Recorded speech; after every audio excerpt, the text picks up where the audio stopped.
Forum Kepakaran Indonesia kembali menyelenggarakan FGD yang kedua kalinya dengan tema strategis swasembada pangan untuk mewujudkan kedaulatan pangan nasional.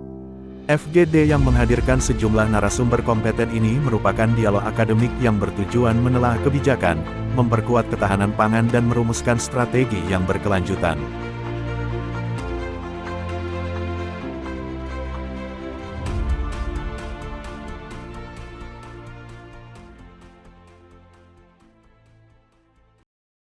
Swasembada pangan menjadi fondasi penting pembangunan, sehingga melalui FGD ini Forum Kepakaran Indonesia mendorong dialog akademik untuk menelaahkan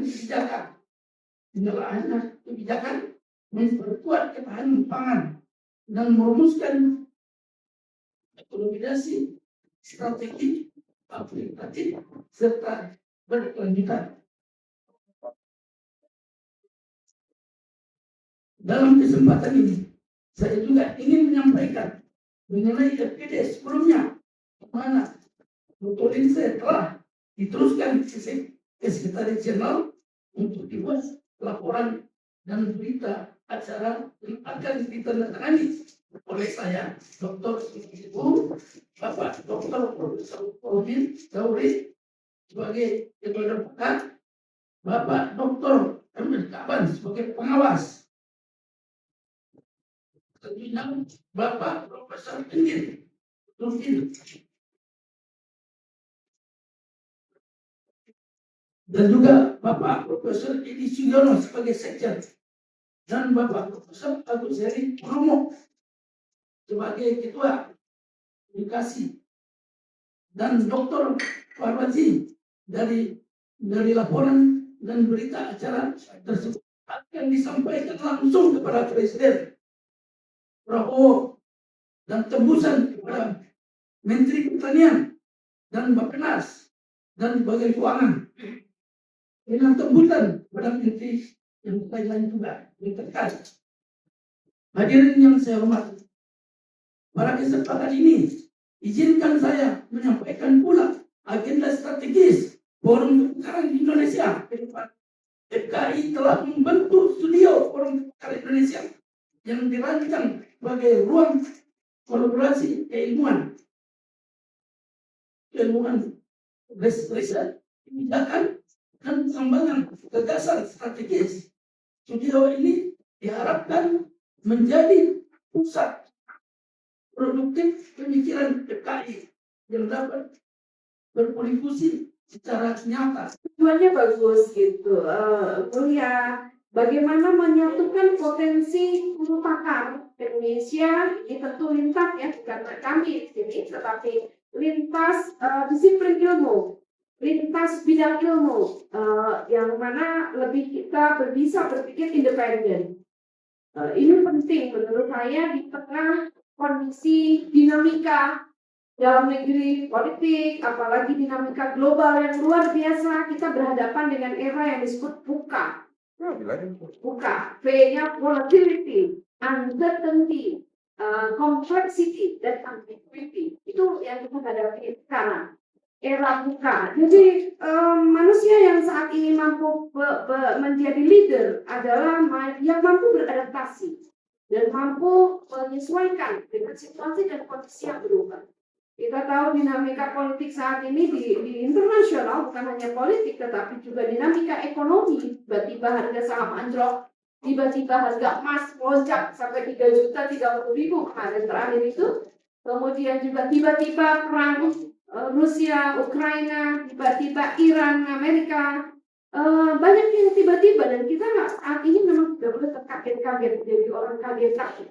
Harus tenang, tetap tenang, tetapi bagaimana kemudian kemarin kami dan saya termasuk yang hadir diundang Presiden itu 1.200 para guru besar dan juga para rektor dari berbagai universitas.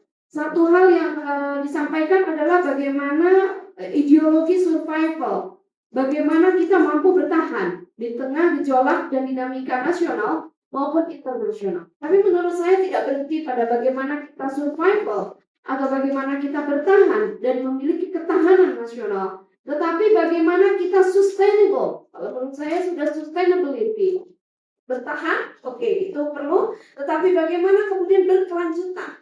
Sehingga yang kita perlu pikirkan adalah bukan hanya kita saat ini, tetapi bagaimana generasi mendatang.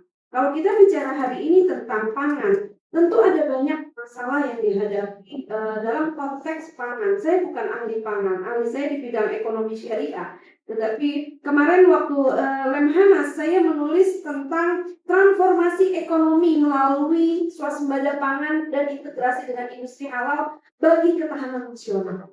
Menurut saya salah satu unsur paling penting bagaimana kita menjaga ketahanan nasional adalah menjaga ketahanan pangan. Karena ini yang paling fundamental, apalagi Indonesia adalah negara agraris. Tetapi fakta menunjukkan kita masih impor. Yang saya baca, sekali lagi saya bukan ahli, tapi saya hanya membaca dari berbagai literatur, kita belakangan sebelum kemarin ada gerakan hilirisasi pangan, adalah kita masih impor beras, kita masih impor kedelai, kita masih impor jagung, dan ini yang besar. Bayangkan tempe yang kita makan setiap hari, ya Ibu ahli, Ibu Ipani, ahli pangan, kedelainya dari Amerika.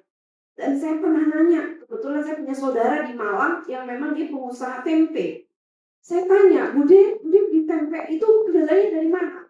Ini dona, beli kedelainya itu kita dari koperasi. Koperasinya dari mana? Impor dari Amerika. Kenapa nggak pakai kedelai lokal? Nggak bisa bagus tempenya dan mahal. Wah, ini PR betul nih buat para ahli pakar pertanian. Bagaimana kita bisa menanam kedelai? Bagaimana kita bisa menanam padi, bisa menanam jagung? Jangan kita selama ini ekspornya ternyata ekspor mentahan gitu, baik di mineral maupun di pertanian. Satu hal kesalahan, atau kalau kita sebut itu kesalahan ya, atau kebodohan, saya nggak tahu, adalah mengekspor pangan, mengekspor mineral bahan mentah, sehingga kita nggak berpikir untuk bagaimana mengolahnya menjadi bahan jadi gitu. Jadi bagaimana coklat itu jangan coklatnya yang kita ekspor, tapi bagaimana coklat itu dijadikan permen, dijadikan pangan coklat ya, yang seperti kalau di Malaysia itu ada baby coklat gitu ya, atau sekarang coklat Dubai yang lagi terkenal. Tapi itu gitu, jangan bahan padinya, tapi bagaimana diolah jadi bahan. Jadi ini masih PR kita. Sementara target dari pemerintah saat ini bagaimana tingkat pertumbuhan ekonomi capai 8%. Dengan kondisi sekarang kita baru 4% sampai 5%, belum sampai begitu. Bagaimana kita bisa menjadikan, kalau saat ini kita isunya pertanian, menjadikan pertanian bukan hanya pertanian tradisional. Mungkin kita perlu belajar, Vietnam itu sekarang luar biasa. Vietnam tuh angka pertumbuhannya sudah sampai 5% lebih. Dan sangat banyak industrialisasi dilakukan. Mungkin pertanian sudah harus mengarah kepada industrialisasi. Demikian juga di bidang-bidang yang lain bagaimana mengarah kepada manufaktur. Sehingga pengusaha besar, usaha besar itu di Indonesia kan cuma 0,01%. Tapi menguasai 90% aset nasional. Usaha menengah itu 0,05% dan usaha kecil ini paling banyak, hampir 90% lebih. Tetapi ini kan kecil terus gitu. Sementara yang kelas menengah nggak naik-naik juga. Akhirnya terjebak kepada middle income trap gitu. Itu yang terjadi. Bagaimana yang menengah bisa naik, yang kecil bisa menengah. Ini yang harus kita perjuangkan. Nah, ketika kita harus mengembangkan kenapa industrialisasi, manufaktur itu tetap harus dipikirkan. Tetapi manufaktur yang kemudian berkolaborasi dengan UKM. UKM ini menjadi supply-nya. Dulu ada konsep plasma inti ya. Bagaimana nih perusahaan besar, tapi mampu memberdayakan masyarakat di sekitarnya. Mampu memberdayakan UKM-nya. Nah, untuk kemudian bisa memiliki ekspor. Sehingga fiskal kita semakin meningkat, devisa kita juga meningkat. Gitu. Nah, sekarang aja misalnya Indonesia lagi bikin kampung haji. Dan itu dana besar-besaran. Berapa triliun gitu. Nah, masalahnya makanan yang dipakai jamaah haji itu dari Indonesia atau bukan? Gitu. Pangan yang dipakai di sana Indonesia atau bukan? Produksi kita di sana bagaimana? Berapa produksi ekspor Indonesia keluar? Termasuk juga ke Arab Saudi dan Timur Tengah. Karena fakta menunjukkan makanan-makanan yang disajikan itu dari Thailand. dari Filipina, bukan dari Indonesia. Ini masih menjadi PR kita. Thailand sekarang sudah mendeklarasikan diri sebagai the kitchen halal in the world. Bayangkan, untuk pangan halal saja itu Thailand, Korea, Cina, dan seterusnya. Dan saya kemarin ke Cina itu ke Zhejiang University. Di Zhejiang University itu dikembangkan traditional medicine, bukan hanya modern medicine tapi traditional medicine. Dan bagaimana tanaman-tanaman obat itu betul-betul dipelihara, dihilirisasi, diproduksi sehingga, dan bahkan ada museumnya sehingga tidak habis, sehingga generasi sustainability terjadi, generasi masa mendatang tetap bisa merasakan manfaatnya. Nah, bayangkan itu menjadi tugas kita dan PR kita mencapai Indonesia Emas 2045, target pertumbuhan 8%, angka kemiskinan harus turun, kan idenya seperti itu. Efisiensi harus dilakukan, tapi bagaimana kita mencapai tingkat pertumbuhan yang tinggi, dan tinggi itu jangan 8%, 6%, 5% aja sulit buat kita kalau kita tidak memulainya. Maka menurut saya salah satu hal adalah bagaimana melakukan swasembada pangan, mungkin diversifikasi pangan, bahasanya Bu Iva tadi, hilirisasi pangan dalam arti dari hulu ke hilir, maksudnya tetap kita menanam, tapi bukan hanya berhenti menanam, tapi bagaimana memproduksinya, bagaimana kemudian memasarkannya, mengemasnya, mengolahnya, bahkan sampai memasarkannya. Kalau saya lihat dari berbagai literatur, bagaimana tantangan yang dihadapi pada struktural di sektor pertanian, tadi juga sudah disampaikan oleh Pak Bang Risman. Satu, alih fungsi lahan pertanian. Sudah banyak sekarang lahan-lahan pertanian itu sudah berubah fungsi menjadi kawasan industri, menjadi tol. Saya orang Kuningan, Cirebon, itu jalan lewat Pantura pasti, terus di sebelah sananya Ciledug, kemudian terus itu sudah dulunya kanan kiri pertanian, Indramayu dulu kanan kiri pertanian, sekarang udah industrialisasi, real estate dan seterusnya. Tapi dialihkan kemana?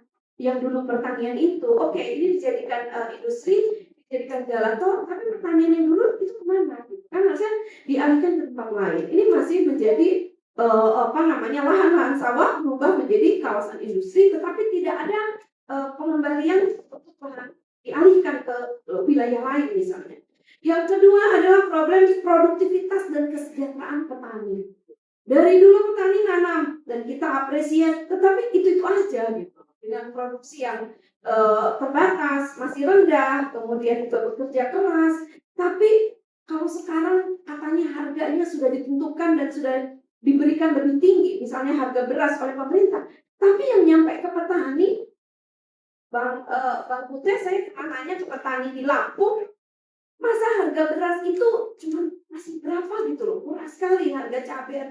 Kenapa ke petani masih sedikit? Padahal harga beras katanya sudah dipatok pada harga yang relatif lebih baik, tapi nyampainya di mana? Karena di petani tidak berdampak gitu. Kesejahteraan petani masih begitu-begitu saja.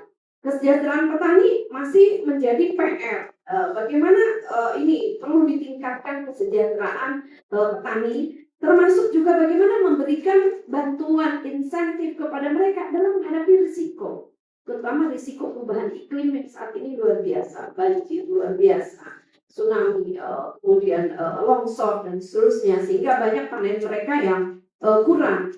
Yang ketiga adalah keterbatasan akses teknologi dan inovasi. Bagaimana pertanian kita masih dikelola secara tradisional. Padahal Cina sudah menggunakan drone untuk nyiram pertanian, sudah menggunakan blockchain, sudah menggunakan artificial intelligence. Sektor pertanian, digitalisasi sudah dilakukan, yaitu berbasis. Jadi nggak perlu lagi. Nah, kita kan masih tradisional. Ini juga masih menjadi PR. Bagaimana supaya menghasilkan produk yang unggul, mekanisasi pertanian itu bisa dilakukan, dan digitalisasi dengan sistem informasi yang canggih. Bagaimana adopsi teknologi bisa dilakukan. Kemudian yang keempat, bagaimana krisis regenerasi petani. Sekarang sudah mulai muncul petani milenial ya, dengan hidroponik, dengan selalu ada kelompok-kelompok anak-anak muda, bahkan membuat di sosial media kita kayak kitabisa.com, tapi dia menjual Tanihub dulu pernah ada. menjual produk-produk pertanian. Ketika kemarin terjadi COVID-19, itu orang mulai bergeser dari belanja manual, belanja online. Kita beli beras, beli buah-buahan, beli sayuran, akhirnya juga online. Ini sekaligus menjadi peluang. Bagaimana pemasaran secara digital kepada produk-produk pertanian itu juga perlu kita pikirkan. Sehingga selesai mereka panen, ada yang membeli dengan harga yang layak. Gitu. Dan itu bisa dibantu dengan teknologi pemasaran juga. Sehingga memunculkan kesadaran teman-teman muda, anak-anak muda, yuk bertani gitu. Yuk, bayangan saya, mari kita mungkin selain nanti hanya merumuskan kebijakan naskah akademik, Bang Risman, tapi mungkin kita punya satu lahan yang itu kita rame-rame bersaham gitu, masing-masing berapa, ada lahan pertanian yang kita garap menjadi percontohan masyarakat di sekitar berbagi hasil. Itu pola syariah, berbagi hasil dengan masyarakat petani sekitar, lalu mereka panen, lalu hasil panennya kita pasarkan melalui sosial media digital, di samping pemasaran-pemasaran yang juga melalui pemasaran biasa. Itu perlu dibantu menurut saya. Jadi tidak hanya mengandalkan apa yang menjadi program pemerintah, tetapi civil society seperti kita saat ini, masyarakat juga turut terlibat dalam problem-problem yang dihadapi Indonesia saat ini. Yang kelima adalah masih terjadinya ketimpangan pembangunan wilayah antara kota dengan desa. Ini masih terjadi ketimpangan sehingga kegiatan-kegiatan dan jaringan distribusi, rantai pasok dan seterusnya ini seringkali juga tidak berjalan dengan baik. Saya rasa itu kalau di beberapa sektor pertanian dan isu-isunya yang mungkin kita akan diskusi lebih panjang pada hari ini. Namun kami berharap bahwa forum ini, sebetulnya saya belum layak jadi wakil ketua forum pakar, banyak yang lebih pakar saya kira dan lebih senior, Bang Risman atau Bang Risman menempatkan seperti itu. Tapi baiklah, mari kita bersama-sama menjadikan forum ini sebagai media kita untuk sharing knowledge, pengetahuan, sharing experience, pengalaman, dan kemudian tidak hanya berhenti pada diskusi. Saya harapkan Bang Risman, tetapi hasil dari diskusi kita rumuskan dalam bentuk buku, dalam bentuk proceeding, dalam bentuk naskah akademik, kebijakan publik, policy brief yang kita sampaikan kepada para stakeholder dari kementerian, lembaga terkait, bahkan mungkin sampai presiden. Bagaimana kita berkontribusi dengan pemikiran untuk bersama-sama ikut turut dalam kerangka membangun Indonesia yang maju dan unggul. Saya rasa demikian. Terima kasih atas kehadiran Bapak Ibu semua. Salam dari Pak Romi Daruri untuk kita semua, dan mudah-mudahan forum pakar ini bisa berjalan dengan terus-menerus, tidak hanya semangat di awal, tetapi sustainability forum kepakaran perlu kita pikirkan bersama-sama dengan kebersamaan tentu kita semua.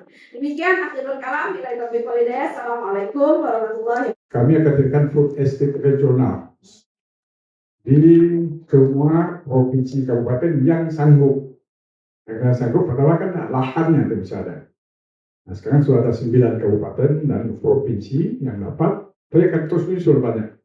Karena kalau dulu susah tanahnya, ini lembaga Departemen Kehutanan, mungkin sejak agenda NSK menjadi menteri, ada ketentuan lahan-lahan HTI yang tidak dikerjakan boleh dikerjasamakan dengan masyarakat terkait peningkatan produksi pangan. Itu bagus.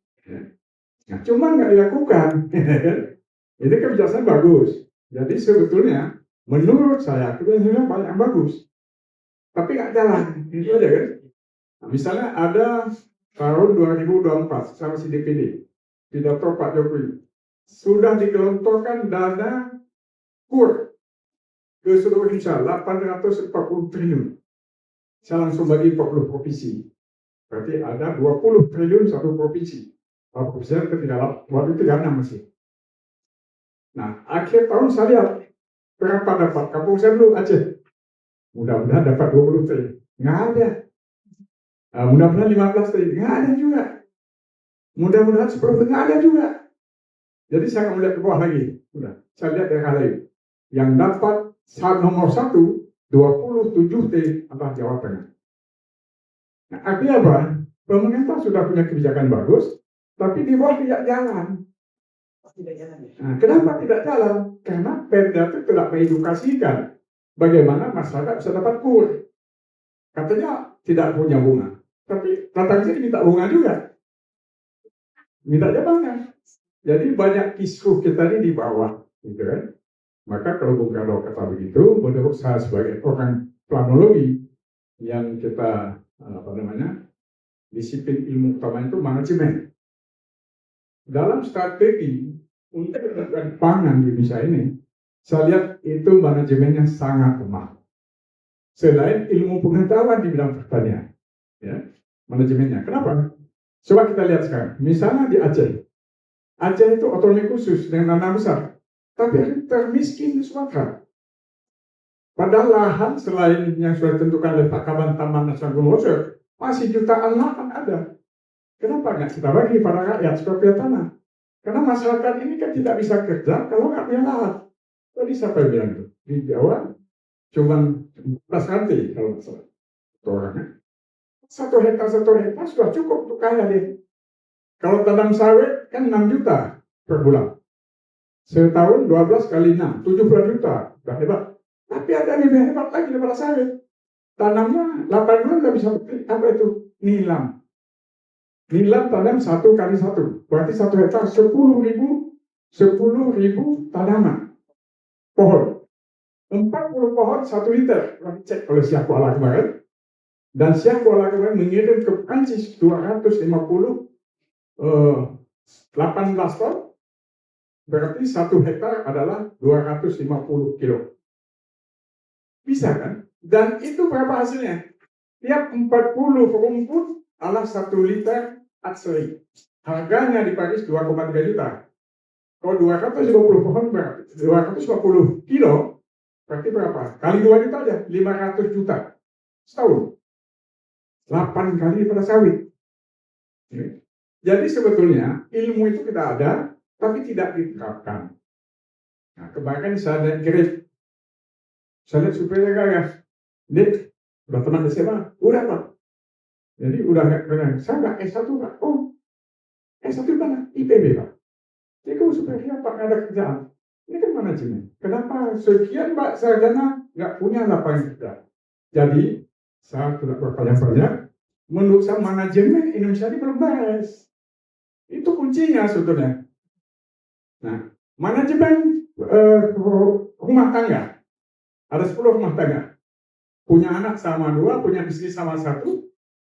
Sama-sama punya tanah 1 hektar. Tapi ada yang kaya-kaya, ada yang miskin. Manajemen kan? Jadi Indonesia ini salah satu kalau strategi manajemennya harus bagus. Di mana kunci manajemen? Ada top leader harus aktif. Kalau satu kabupaten harus maju, bupatinya harus hebat, harus punya visioner, harus punya langkah cepat, harus punya strategi yang benar. Begitu juga presiden. Nah, Indonesia Prabowo bagus menurut saya. Bismillahirrahmanirrahim. Assalamualaikum warahmatullahi wabarakatuh. Rabbi shrah li sadri wa yassir li amri wahlul 'uqdatam min lisani yafqahu qawli. Allahumma shalli ala Muhammad wa ala ali Muhammad wa ala alihi wasbihi min ba'd. Ketika kita bicara tentang masalah kedaulatan pangan, sebetulnya kita ini apa sih definisi pangan yang kita maksudkan? Kenapa? Karena selama ini begitu bicara pangan itu, kepala ini langsung terpikir itu beras. Ya, itu beras. Kalau cerita beras, itu cerita sawah.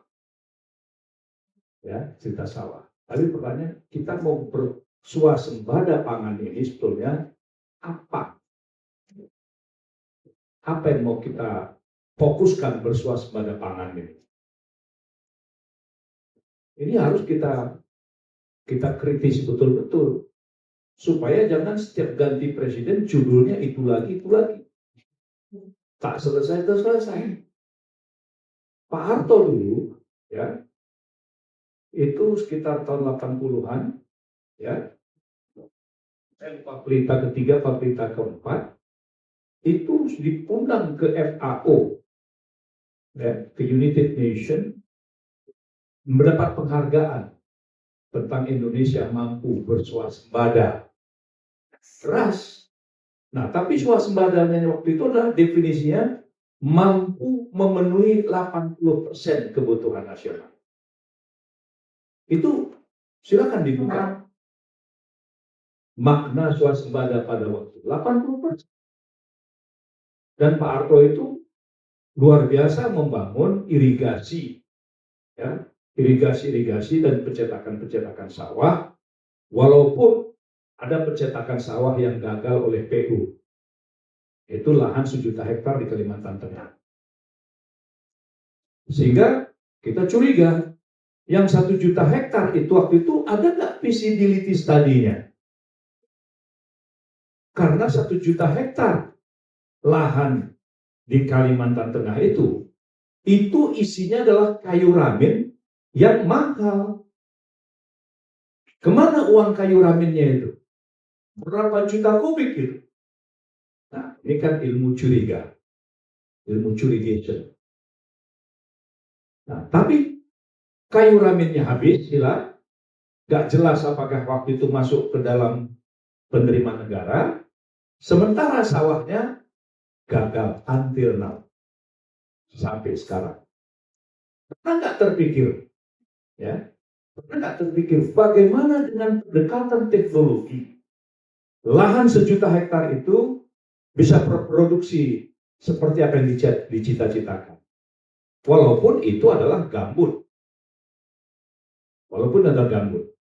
Nah ini kan saya katakan kita mau berswasembada ini fokusnya kemana? Kebayang nggak kita misalnya, apakah ikan itu tidak pangan? Apakah ikan itu bukan pangan? Pangan. Kenapa negara seperti ikan salmon itu? Seluruh dunia, kota-kota besar itu butuh salmon. Dan sustain, berkelanjutan. Coba, itu baru satu jenis ikan. Nah, di Indonesia luas, dan untung nggak ada Kang Rohmin. Coba ikan-ikan kita. Bagaimana? Apakah kita tidak pernah berpikir bagaimana swasembada sektor perikanan yang berbudidaya? Kita selama ini budidaya kita adalah ikan darat. Berapa banyak sungai-sungai besar kita yang memiliki ikan-ikan yang bergizi, berkualitas, tapi tidak pernah dikembangkan, tidak pernah dibudidayakan. Saya ambil contoh, tidak pernah dengar nih. Di daerah Minang, Padang, itu namanya ada ikan larangan. Ya, ada nama ikan larangan. Ikan larangan itu di kampung saya namanya ikan jurung. Ikan jurung. Ya. Di restoran, 300 gram itu 1.250.000 rupiah. 300 gram. Waktu itu saya diajak kawan makan, ya kan? Saya lihat ada ikan jurung nih. Saya pesan. Pas bayar 1.200.000, dalam batin saya siapa yang bayar? Untung dibayarin kawan. Ikan jurung bang itu banyak di Sungai Alas. Ikan jurung itu, ikan itu bisa berat 7 kg. Pernah nggak itu dipikirkan dibudidayakan? Ini kita swasembada. Pangan. Ikan-ikan sungai kita. Nggak pernah. Kita selalu cita pangan itu cita beras saja. Ya, tadi disinggung-singgung kedelai. Udah jelas. Namanya tahu tempe itu adalah gara-gara dibawa Cina dulu. Nah, roti dibawa Belanda. Orang Indonesia memang nasibnya begitu. Mayoritas Muslim tak bisa bahasa Arab, lama dijajah Belanda nggak bisa bahasa Belanda. Ironis kan? Nah, jadi ketika kita bicara swasembada pangan, ya, kita harus fokus ke yang mana pangan ini. Ini. Ya, kita harus fokusnya di mana? Untuk rakyat Indonesia. Ya. Coba, Indonesia berpotensi hampir 2 juta hektar. Ya, berpotensi hampir 2 juta hektar sagu. Pernah nggak diolah sagu itu? Padahal tren permintaan sagu dunia tiap tahun naik. Cina penduduknya hampir 1,8 miliar. Taiwan hampir 200 juta. Korea, Jepang, Asia Tengah. Padang sagu ini salah satu karbohidrat yang Indonesia kalau itu dikelola dengan bagus sampai kiamat gak perlu nanam. Kalau menterinya betul. Coba, pernah gak terpikir masalah sagu?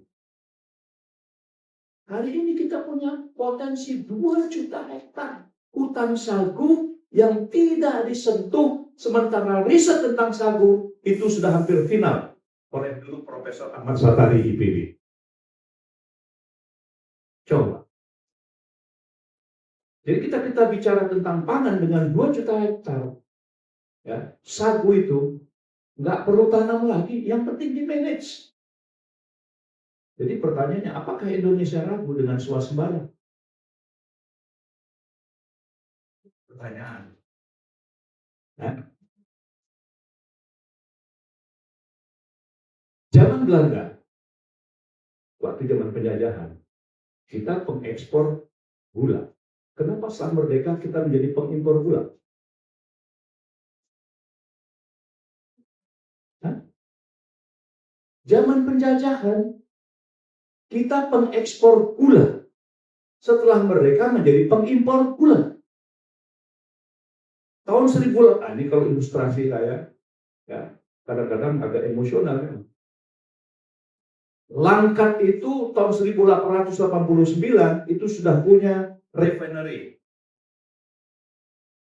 minyak dan berkontribusi, dan itu dulu ternyata Bang Putih, itu dulu pangkalan Berandan awal-awal sebelum merdeka itu pebisnisnya dari Aceh bersama-sama dengan Sultan Langkat, dan rakyat Langkat itu dibagi minyak itu gratis untuk setiap rumah.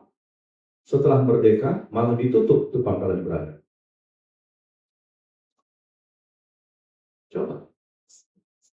Ada hampir 1000 sumur di Langkat itu. Sekarang ini mubazir. Jadi kenapa kita seperti ini? Karena tidak mensyukuri apa yang diberikan. Yang adalah kekufuran. Nah, jadi sekarang ketika kita bicara tentang swasembada ini, pangan ini, kita mau yang mana mau kita bangun di Republik?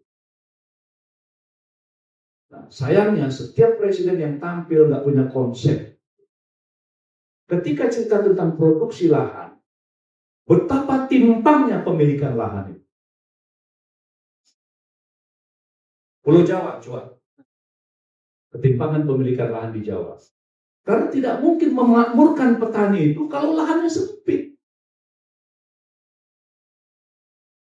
Tidak mungkin. Ya, tidak mungkin memakmurkan petani di Pulau Jawa kalau lahannya sempit. Tapi pertanyaannya, apakah petani-petani di Jawa itu hanya sawah saja? Apakah tidak ada yang lain yang bisa dikembangkan untuk swasembada pangan? Negara sebesar Indonesia ini, impor daging itu aneh menurut saya.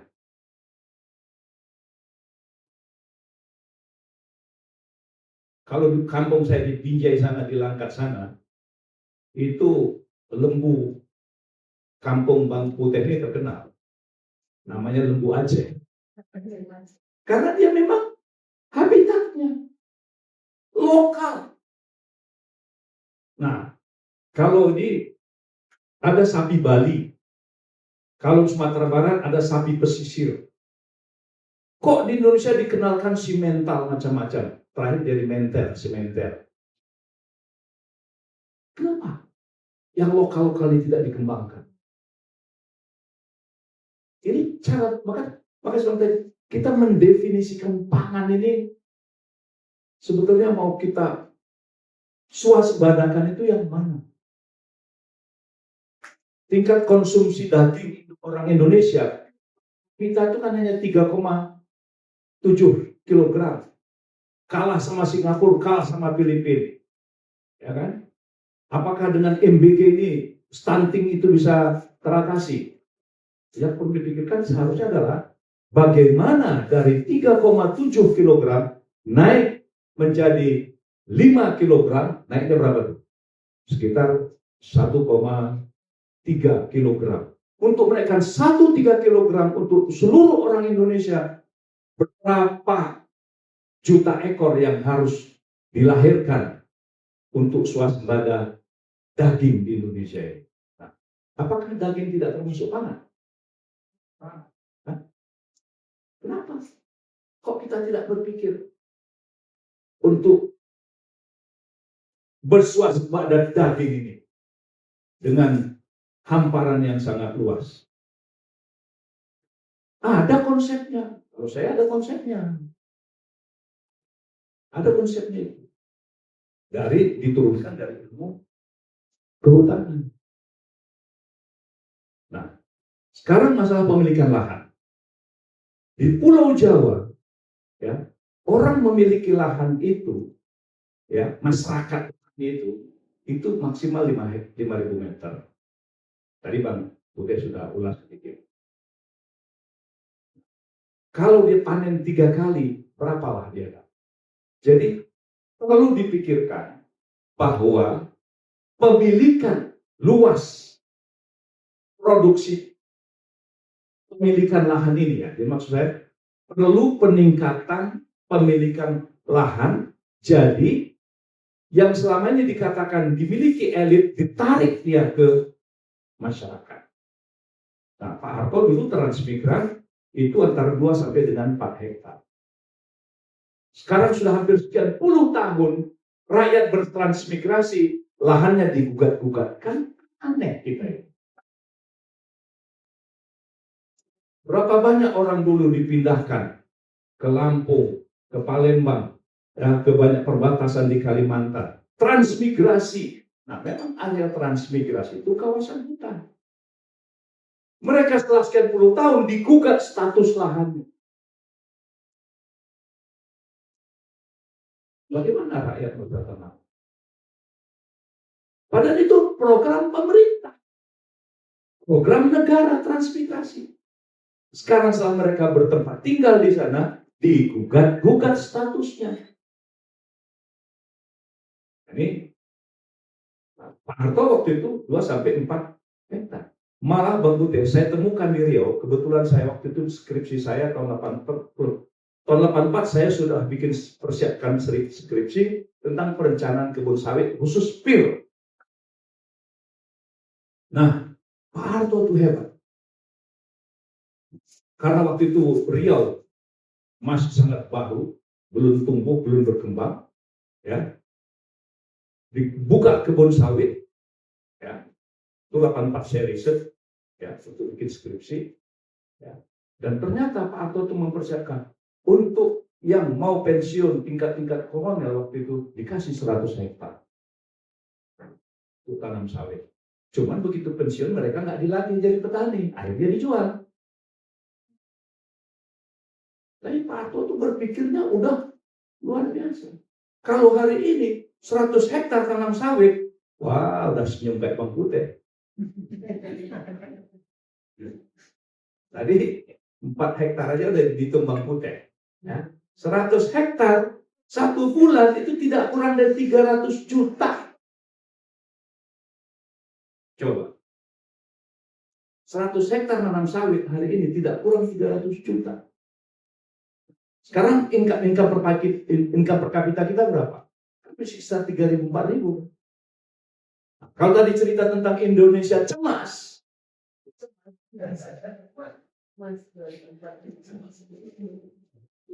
untuk Indonesia cemas 2045, mungkinkah kita berincome per kapita 30.000 US dollar?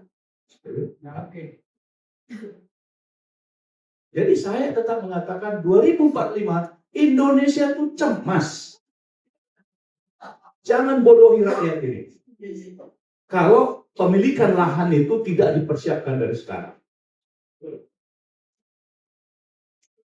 Jadi lahan, karena salah satu sumber produksi itu adalah land resources.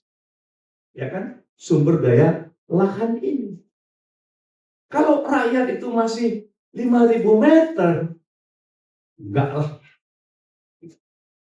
Nah, Jadi bagaimana caranya kesenjangan pemilikan lahan antara kelompok-kelompok elit bisnis hari ini kemudian dijadikan proses pemerataan. Ilustrasi ini. Finlandia itu hutannya cuma 27 juta hektar. Tapi rakyatnya bisa berincome per kapita hampir $40.000 US per tahun.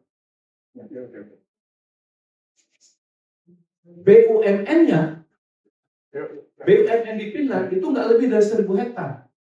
Dari 27 juta hektar. Apa di situ?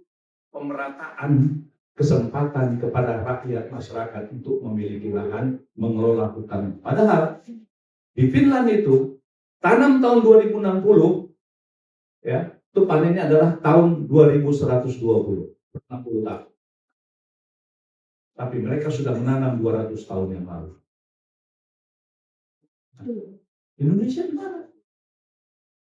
Jadi kalau saya mengatakan pembenahan untuk swasembada ini itu adalah bagaimana proses pemerataan pemilikan lahan untuk produksi masyarakat ini. Ini yang harus dipikirkan. Jangan terjadi ketimpangan. Nah, jadi kalau saya fokusnya di situ, ya. Jadi ketika kita mau berbicara swasembada pangan, bagaimana arealnya, luas penguasaan lahannya, karena dialah di situ bercocok tanam. Di situ ada bercocok tanam. Nah, sekarang kita bisa lihat penduduk Indonesia sudah hampir 300 juta, ya kan? Luas total kawasan hutan kita itu hampir 137 juta. Jadi kalau penduduknya hampir 300 bagi 137, 2 hektar. Nah, sementara hari ini pemilikan lahan itu sangat timpang. Jadi kalau kita mau betul-betul memakmurkan petani kita, harus dipikirkan bagaimana mereka mendapat kesempatan untuk luasan areal pertanian mereka, bukan dalam bentuk pemilikan. Kenapa saya bilang jangan bentuk pemilikan? Semakin sempit lahannya, makin cepat dia jual. Kenapa susut sawah-sawah di Pulau Jawa? Karena itu adalah statusnya pemilikan. Karena statusnya pemilikan terserah dia yang mau jual atau tidak. Nah, kalau ini menyangkut pangan, maka harus ada aturan khusus. Kalau itu mau dijual, pemerintahlah yang harus membelinya. Ini kan perlu kebijakan-kebijakan. Ini perlu kebijakan. Jadi kita, kalau saya fokuskan adalah masalah di pemilikan lahan. Ya. Jadi kalau kita mau memakmurkan rakyat, ya pemilikan lahan ini. Bagaimana ini? Katanya ada land reform. Ya, katanya ada land reform. Coba di Pulau Jawa, kawasan hutan perhutani itu mau disusutin 1 juta hektar, mau dibagi-bagi. Wah, ini akan ancaman lingkungan. Ancaman lingkungan. Harus dipikirkan bagaimana konsep swasembada pangan. Ya, mungkin juga merubah komoditinya. Nah, tadi saya senang ya ada pengantar bahwa hilirisasi. Nah itu jauh, Indonesia itu jauh lah perkara hilirisasi. Kenapa? Karena memang tidak ada atensi di situ. Berapa banyak area pohon pisang kita yang tidak terkelola dengan bagus? Bukan batang-batang pisang itu juga bisa dijadikan untuk baju. Tapi karena nggak ada perhatian, nggak ada keseriusan. Ya, karena ketika kita bicara pangan, cipta padi, cipta beras. Jadi itu saja yang kita pikirkan. Kalau kita hilirisasi, coba singkong ini. Ya, saya salah satu saya itu singkong. Kenapa? Karena saya merasa di petani paling dibeli 500-700 perak. Tapi begitu kita duduk di kafe-kafe, singkong itu sudah 20.000 satu porsi. Pertanyaannya, apa itu jarak yang sekian belas ribu tadi, berapa yang kembali ke petani? Nah, ini kan tak pernah dipikirkan. Kan tak pernah dipikirkan. Zaman Pak Harto itu coba lihat betapa gencar penelitian jenis singkong Indonesia itu, yang habitat Indonesia. Nah, sekarang kan sirna semua. Nah, karena waktu itu cerita itu adalah dalam rangka diversifikasi pangan. Kan nggak pernah terpikir bagaimana singkong ini diolah sedemikian rupa baik teknologi dan bikin seperti butiran-butiran beras ketika dia direbus rasanya rasa nasi.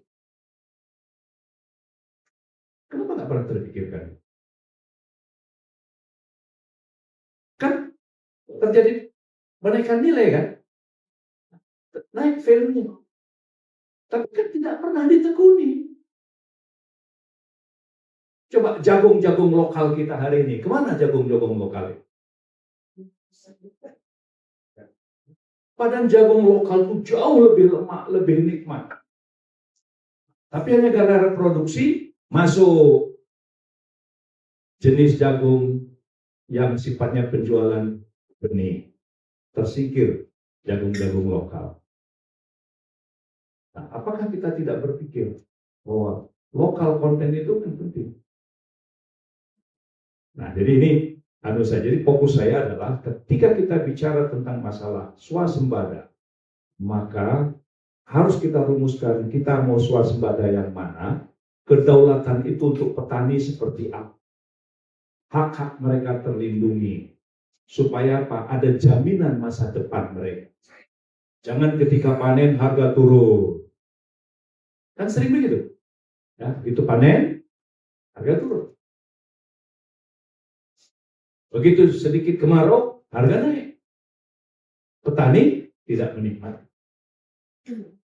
Jadi kita bicara swasembada ini, saya tetap fokus pada tapak sumber produksinya. Ya.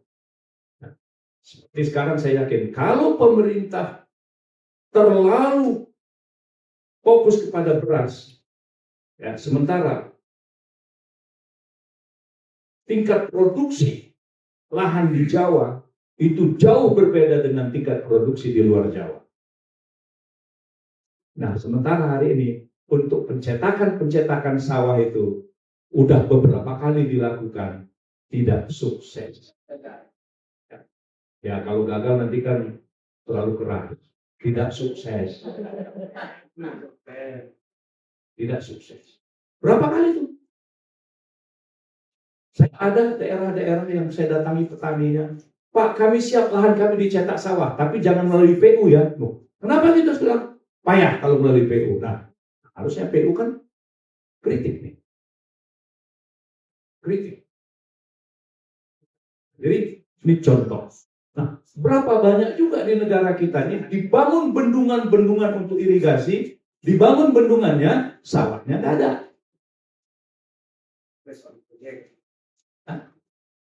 Ada nggak tuh? Banyak. Cek bangun bendungan irigasi, sawahnya nggak dicetak-cetak. Lalu irigasinya irigasi apa? Nah, ini bukan kritik, ini fakta.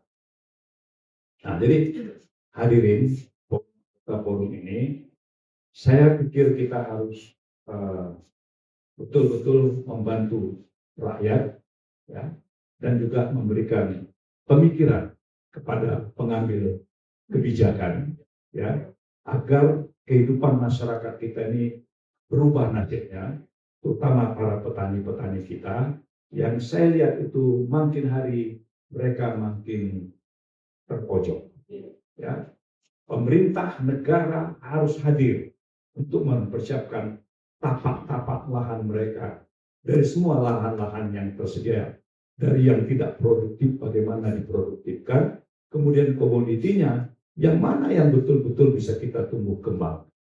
Ya, ini tuh negara ke depan. Jadi Kalau pemerintah kan berganti, tapi rakyat ini pemilik negara ini kan itulah yang harus dipikirkan terus menerus. Saya kira itu saja dari saya. Terima kasih. Assalamualaikum warahmatullahi wabarakatuh. Assalamualaikum warahmatullahi wabarakatuh. Alhamdulillahirabbil alamin. Wa bihi nasta'inu ala umuri din. Wassalatu wassalamu ala asyrofil mursalin wa ala alihi wa sahbihi wa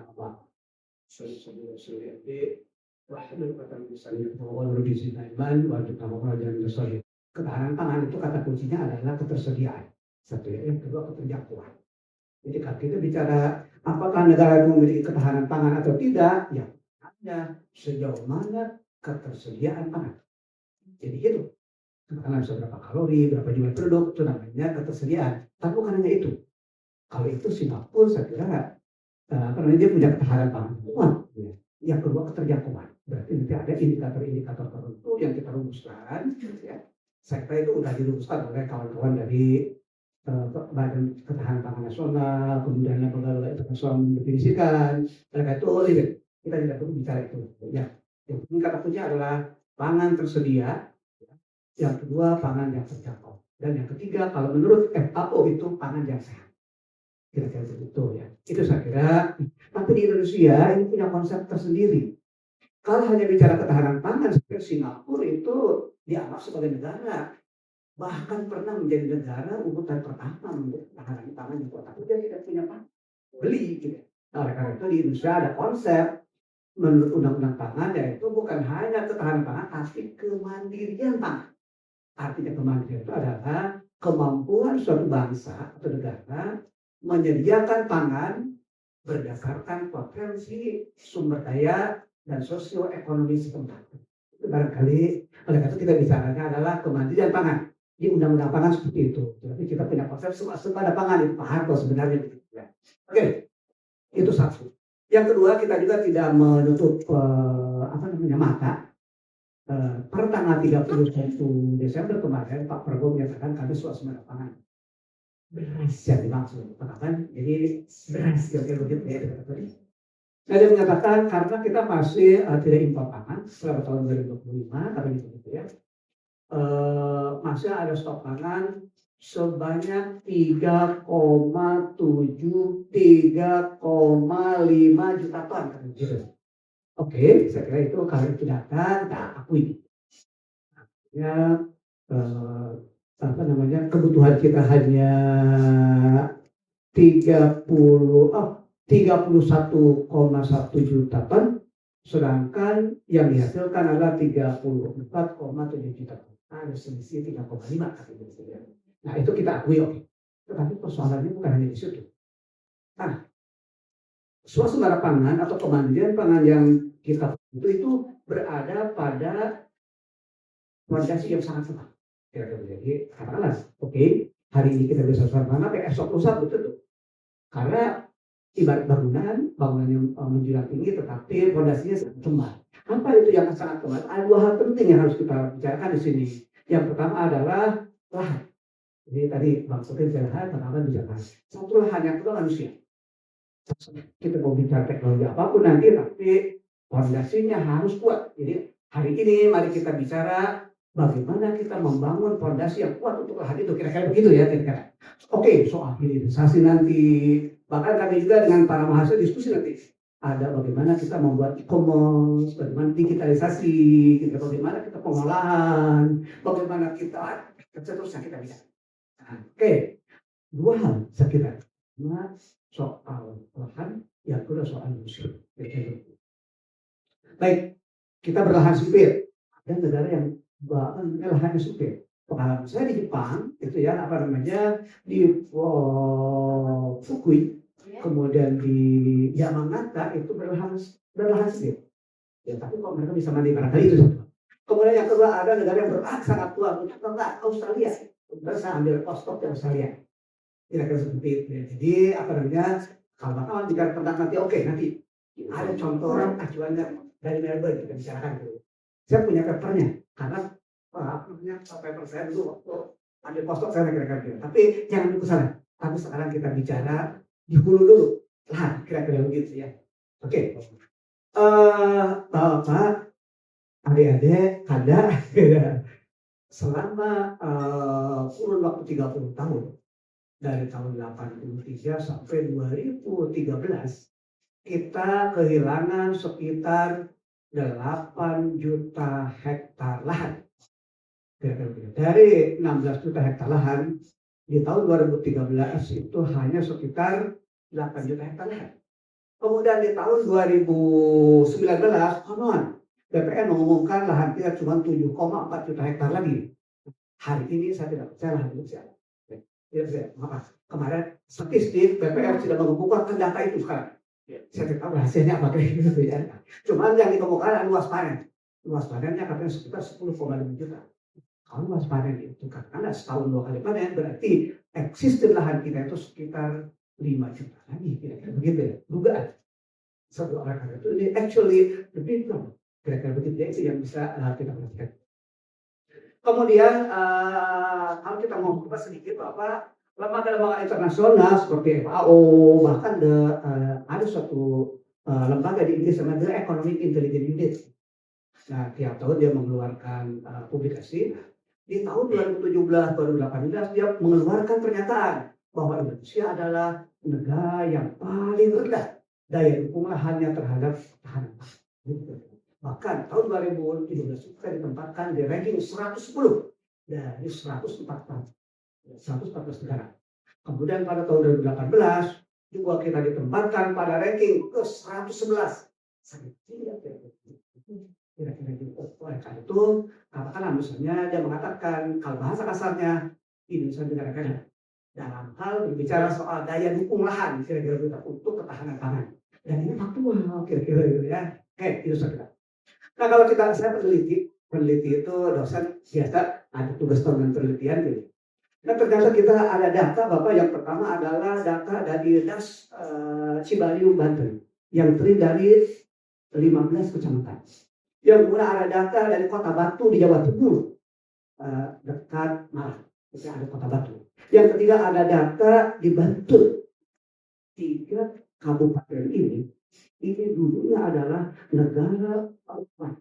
daerah yang bersuasembada pangan. Kan kalau Das Cibaliung itu di Kabupaten Lebak dan Pandeglang itu merupakan sumber pangan untuk Banten. Kemudian Kota Batu juga sumber pangan di Jawa Timur. Bantul, karena kawasan juga niatan. Kemudian ada penelitian yang kita lakukan di situ, ternyata 3 daerah tersebut sekarang butuh pangan dari luar. Apa lemahnya? Kira-kira begitu ya.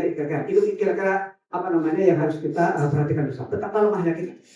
Maka pantas kalau di Economic Intelligence Unit itu mengatakan Indonesia adalah negara yang tidak punya daya dukung lahan terhadap ketahanan pangan, kira-kira begitu ya. Nah, itu barangkali bukan menakut-nakuti, tapi ini titik yang harus kita berangkat untuk merumuskan sebuah konsep, kira-kira begitu ya.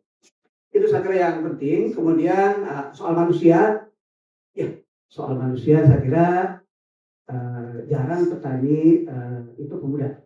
Oke, tapi sebenarnya ada masalah sedikit. Kami melakukan penelitian di daerah Bangau 2. Daerah Bangau 2 itu siapa ya, dari Indramayu. Di situ ada satu kecamatan di daerah Bangau 2. Dikabarkan di Bangau 2 itu sampai kepada para petani di situ akan dijadikan sebagai kawasan pertanian pangan berkelanjutan yang tidak boleh alih fungsi. Nah, para petani senior itu welcome. Oke, karena dia merasa terikat bagaimana bertani itu satu harusan. Mereka kira-kira begitu ya. Tetapi yang terjadi adalah si pemuda-pemudanya ini, kemudian mereka yang sudah berpendidikan, artinya seakan-akan begini hipotesisnya, saya proposi kira-kira semakin tinggi pendidikan, seakan-akan begitu kan, semakin melakukan penolakan terhadap kegiatan, seakan-akan begitu hipotesisnya gitu ya. Nah, itu fakta. Kami melakukan penelitian di daerah Bangau 2. Ini datanya belum lama ya, sebelum COVID kira-kira seperti itu. Nanti boleh dicek. Gitu. Saya dengan para mahasiswa kami melakukan penelitian di sini. Ya, jadi seakan-akan begini hipotesisnya gitu ya. Semakin tinggi pendidikan dan semakin menikmati kehidupan di luar pertanian, semakin tidak ingin lahannya di pertanian. Kira-kira. Gitu. Seakan-akan begitu. Ini datanya ada angka-angka tapi tidak saya sebutkan. Tapi kira-kira seperti itu ya. Tapi untuk petani senior yang masih mau petani seniornya itu ya. Katakanlah misalnya dia merasa yang namanya bertani itu sebagai sebuah local wisdom untuk petani seniornya. Tapi mereka tidak mau anak-anak mereka dipaksa untuk bertani. Lagi kalau ada di Undang-Undang 41 2019 itu kan ada kalau lahan itu sudah dinyatakan sebagai kawasan pertanian pangan berkelanjutan, apabila dialihfungsikan maka dia harus dipenjara. Mereka menolak keras kira-kira pandangan itu. Kami punya lahan. Logikanya begini, lahan punya kami kok. Kenapa mereka ambil untuk dijadikan tidak boleh kami gunakan untuk lain-lain? Juga kan begitu ya, lahan punya petani. Tiba-tiba kalau diterapkan Undang-Undang 41 2019 dan dijadikan sebagai kawasan pertanian pangan berkelanjutan, itu haram hukumnya dialihfungsi. Dan kalau petani itu anak-anaknya mengalami alihfungsi, dia harus dipenjara 5 tahun. Kira-kira begitu kan. Ada di Undang-Undang 41 2019. Ya, itu gagal karena petaninya menolak tadi, gitu ya. Tidak ada informasinya. Itu satu ya. Jadi artinya tetap kita daya sumber manusia masih ada. Tapi tidak harus dipersuasi. Saya katakan tadi persoalan dan soal misalkan. Kemudian penelitian kami sebelum COVID itu di daerah beberapa kali kami dengan tim mahasiswa melakukan penelitian di daerah Cianjur, daerah Kampung Ngeblong, Bambayang. Ternyata para pemudanya masih mau bertani. Ini kira-kira mau paksa. Kemudian mereka sangat senang ketika panen. Ya, mereka tidak senang berlumpur-lumpur dengan lahannya itu yang mereka tidak suka gitu ya. Kita mengolah lahan itu mereka tidak suka gitu. Artinya kalau dipersuasi masih bisa, kira-kira begitu, masih bisa. Kemudian dia masih komitmen karena yang namanya bertani itu soalan perlu kata mereka gitu. Artinya masih mau. Jadi kita soal SDM masih optimis kalau kita ada kebijakan yang tepat nanti. Soal lahan ini baru belum kita bicarakan ya. Kemudian terakhir di tahun 2019 ini, di tahun 2025, 2024, 2025 kami melakukan penelitian. Yang pertama penelitiannya nggak jauh-jauh. Yang pertama kami berangkat ke Tangerang Selatan.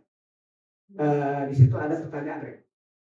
Kemudian di komunitas anggur Tangerang. Nah, gitu. Bukan Tangerang mohon maaf. Ya, itu satu. Ada tapi bisa dicari di GPT komunitas anggur Tangerang gitu. Yang kedua, kami melakukan penelitian di daerah Ciseeng. Ciseeng itu, nah kenapa kami lakukan penelitian? Yang ketiga kami lakukan itu. Mengapa kami lakukan itu? Itu daerah-daerah subur, artinya daerah yang mengalami perubahan drastis dari masyarakat tani sekarang menuju kepada urban. Kira-kira. Nah, kami menemukan kelompok-kelompok. Kemudian kami kita eksplorasi, kami masih mau kira-kira begitu ya. Kemudian kita coba mengidentifikasi motifnya dengan menggunakan pendekatan ERG bahasa anak sekolahnya gitu ya. Pendekatan ERG itu existence, relativeness, growth. Apakah bertani itu masih menjadi tumpuan kehidupan untuk memenuhi kebutuhan pokok, ataukah bertani itu hanya sekedar untuk melakukan hubungan-hubungan sosial, ataukah hanya untuk menambah pengalaman? Ternyata yang dominan adalah tetap bertani di wilayah subur begitu masih dalam rangka memenuhi kebutuhan pokok. Karena menggunakan 6 indikator di situ. Adapun relatif dia sebagai mereka adalah menjadi dalam rangka mencari sumber penghidupan tadi. Saya kira oleh karena itu ternyata masih ada. Petani kita masih ada. Cuma ada satu hal yang sangat penting yang terkait dengan yang Bang Kaban sampaikan. Ternyata kasus di daerah Ciseeng. Kenapa mereka masih bisa berpikir? Motif itu sangat kuat karena kami kontrol dengan menggunakan berbagai variabel bebas. Kami kontrol dihitung dengan statistik ya. Karena misalnya ikan lama bertani, jumlah macam variabelnya kami kontrol.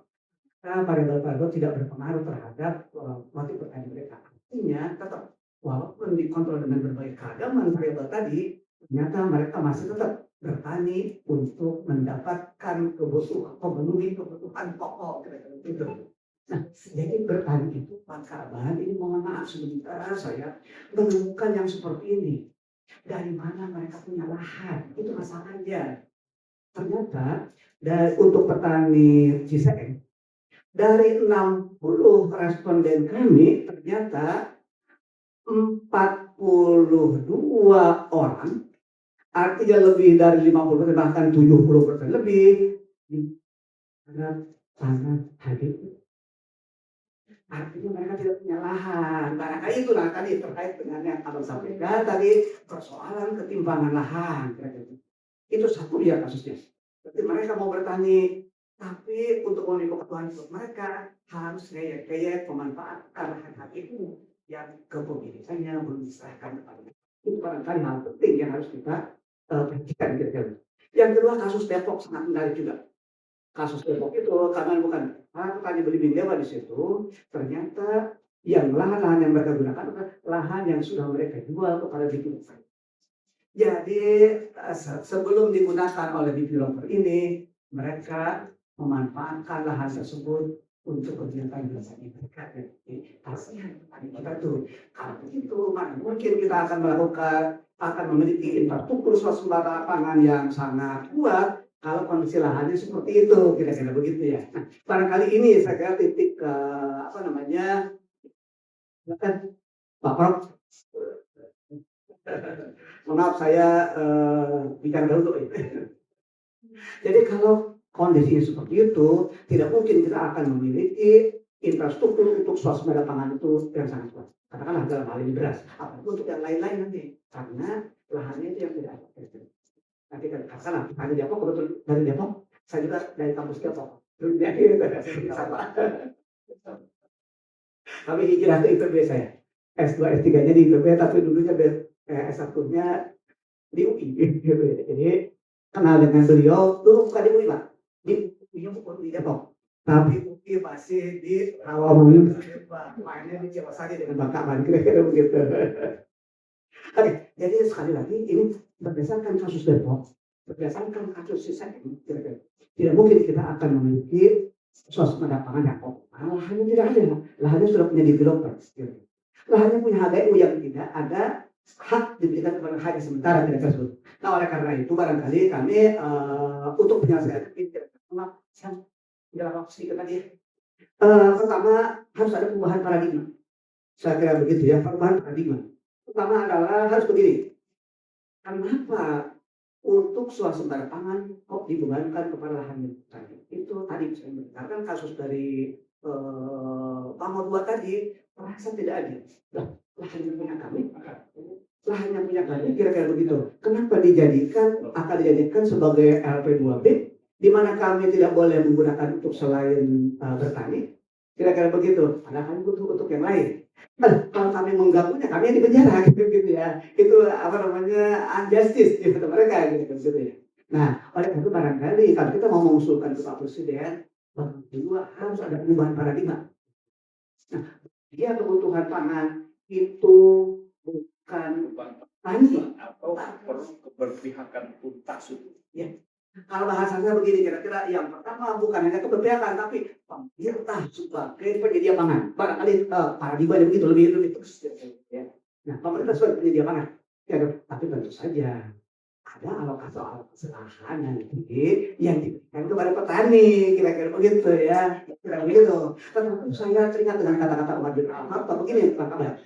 Seorang pemimpin yang baik adalah bukan hanya mampu menyediakan kebutuhan hari ini, tetapi bagaimana menyebutkan kesejahteraan masa depan. Tanah itu jangan diberikan ke swasta, walaupun ke petani. Tanah itu tetap milik negara. Tapi oke, selama dia hidup. Begitu nanti dia sudah tidak ada, balik ke negara, tapi negara itu pada yang lain, kira-kira begitu. Itu barangkali manajemen Cina hari ini, kira-kira begitu ya. Oke, nah, sekali lagi paradigma yang harus kita tekankan adalah penyedia kebutuhan pangan adalah pemerintah. Kira-kira begitu. Nah kemudian, tapi itu untuk kebutuhan primer, pangan, beras, kira-kira begitu ya. Saya belum diskusi yang lain-lain soal pangan yang banyak tadi. Kalau soal ternak nanti kita yang lain-lain. Hari ini kita yang paling tepat menyediakan pangan atau memfasilitasi.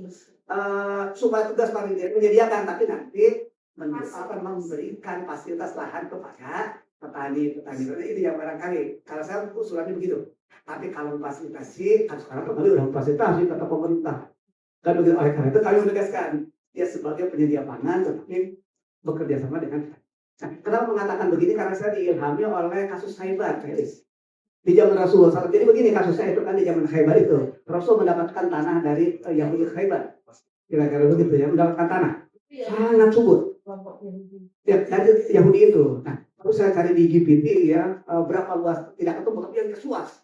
Luas lahan itu gitu ya. Karena beliau membagikannya kepada para petani. Tanah itu gitu ya.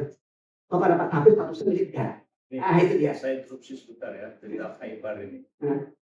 Jadi kalau kalian mau ke Khaybar, itu dari Madinah, yaitu paling sekitar 3 jam 4 jam. Saya sudah. Ya udah. Nah, kemudian ke sebelah sananya dikit, itu Madain Saleh. Iya, Taif terus Tabuk. Nah itu memang area itu memang subur. Jadi itu diberikan oleh komunitas Yahudi kepada Rasulullah, tapi tidak dipaksa untuk masuk Islam. Ya. Itu yang luar biasa. Lalu diterapkan bagi hasil Rasulullah. Itu di kitab Al-Kharaj Abi Yusuf ada. Sama bacaan dengan saya luar biasa. Saya punya kitabnya. Kalau tidak bicara kitab Al-Kharaj, kayaknya bukan Profesor Uin gitu.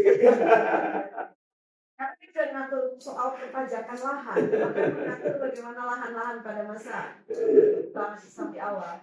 Saya Iya.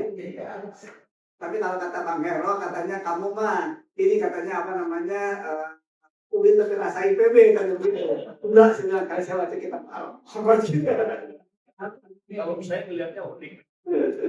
Karena sejauh kalau yang arah ke Tabuk itu, Madain Saleh itu, kecuali Madain Salehnya ya, itu unik.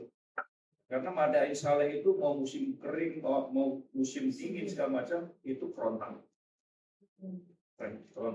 Tapi begitu 2-3 kilometer ke sana, itu jauh mata mandang hijau, dan kalau di sini sawit, di sana formal. Ya. Tapi sulit katanya izin masuk ke sini. Enggak, sekarang. Kok saya bisa kok? Ya, sekarang. Bisa. Saya bisa. Ya, ini biar yang lain-lain jalan-jalan ke sana. Ya. Ada Bang Risma, Bang Umroh, Risma. tapi harus mengadain Saleh. Yuk kita berangkat. Jadi umroh kebakaran. Tapi kita lanjutkan dulu ya, ya. Jadi status Khaybar itu al-Fai. Kemudian oleh Rasulullah SAW dibagikan. Bahkan saya punya catatan begini. Udah saya publish di artikel saya. Jadi begini. Sebagian tanah Khaybar itu beliau bagi menjadi 18 blok. Kemudian masing-masing blok itu beliau bagi menjadi 100 kapling. Berarti tanah Khaybar beliau bagi menjadi 1.800 kapling. Nah, cuma saya tidak tahu per kaplingnya berapa hektar. Enggak ada, kan 2 hektar. Itu hektar. Jadi kan coba aja kita main-main ke Khaybar, kira-kira ada begitu. Nah, beliau berikan. Karena beliau memberikan, memperkuat petani. Sementara di Madinah saat itu juga banyak sekali petani yang hebat. Seperti Muhairik misalnya, petani-petani hebat. Artinya, beliau memperkuat individu petani yang kurang lahannya beliau berikan. Negara, kira-kira begitu ya. Dan pajaknya dibedakan, Pak. Jadi pajak itu bukan berdasarkan luas lahan, tapi berdasarkan tingkat produktivitas dari lahan. Ada 2 jenis. Kemudian yang kedua, di samping beliau itu membagikan lahan tadi, beliau membentuk sentra pangan. Sentra pangan artinya begini, dan memang sudah jadi oleh Yahudi itu sentra pangan itu sudah ada gitu.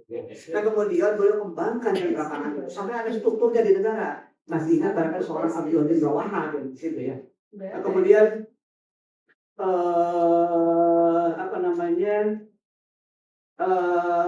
bagaimana beliau mengelola lahan itu? Ternyata beliau melakukan kerjasama bagi hasil atau al-musaqah dengan masyarakat. Siapa masyarakatnya? Yahudi saat itu. Tapi Yahudi yang tunduk kepada aturan Muhammad.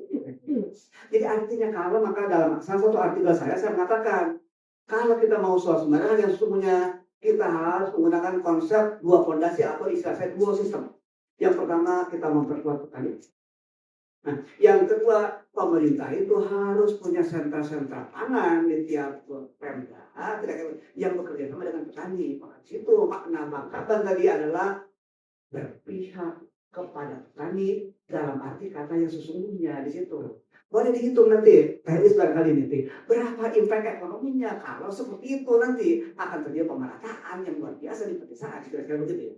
Nah, kemudian oleh karena itu barangkali rekomendasi saya begini, yang pertama ini ada kebijakan yang hampir mirip, bukan mirip, potensial untuk kita arahkan ke sana.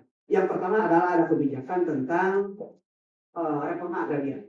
Jadi ada kebijakan menurut peraturan presiden nomor 23 tahun 2023, 62/2023 62/2023 kalau nggak salah.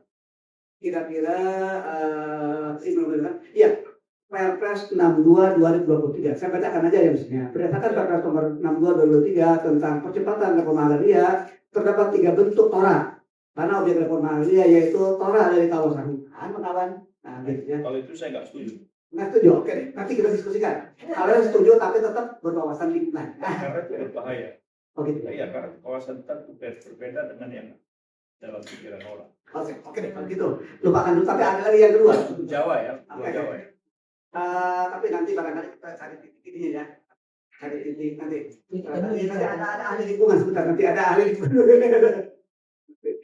Oke, kalau itu yang kedua, tora dari kawasan non hutan atau Oke, yang ketiga, tora di tanah sengketa. Itu menurut PP 62/2023 itu ada ketentuan seperti itu gitu ya.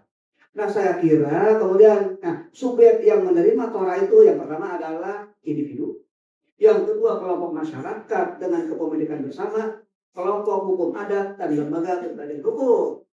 Saya kira kenapa kita tidak berikan saja tora itu kan? Saya pernah melakukan penelitian mengapa di daerah Mutiara, Sukabumi, kami melihat di sana. Mereka mendapatkan tanah tora itu, tapi ternyata mereka tidak punya modal, infrastruktur dan memadai. Apa coba yang terjadi? Yang terjadi adalah tanah itu mereka gak dikasih. Itu dia yang kira-kira. Mereka serahkan lagi kepada pengusaha. Artinya semakin terjadi ketimpangan. Kira-kira gitu. Nah, oleh karena itu bukan begitu manajemennya barangkali. Nah, bekerja samakan dengan kelompok-kelompok masyarakat sosial.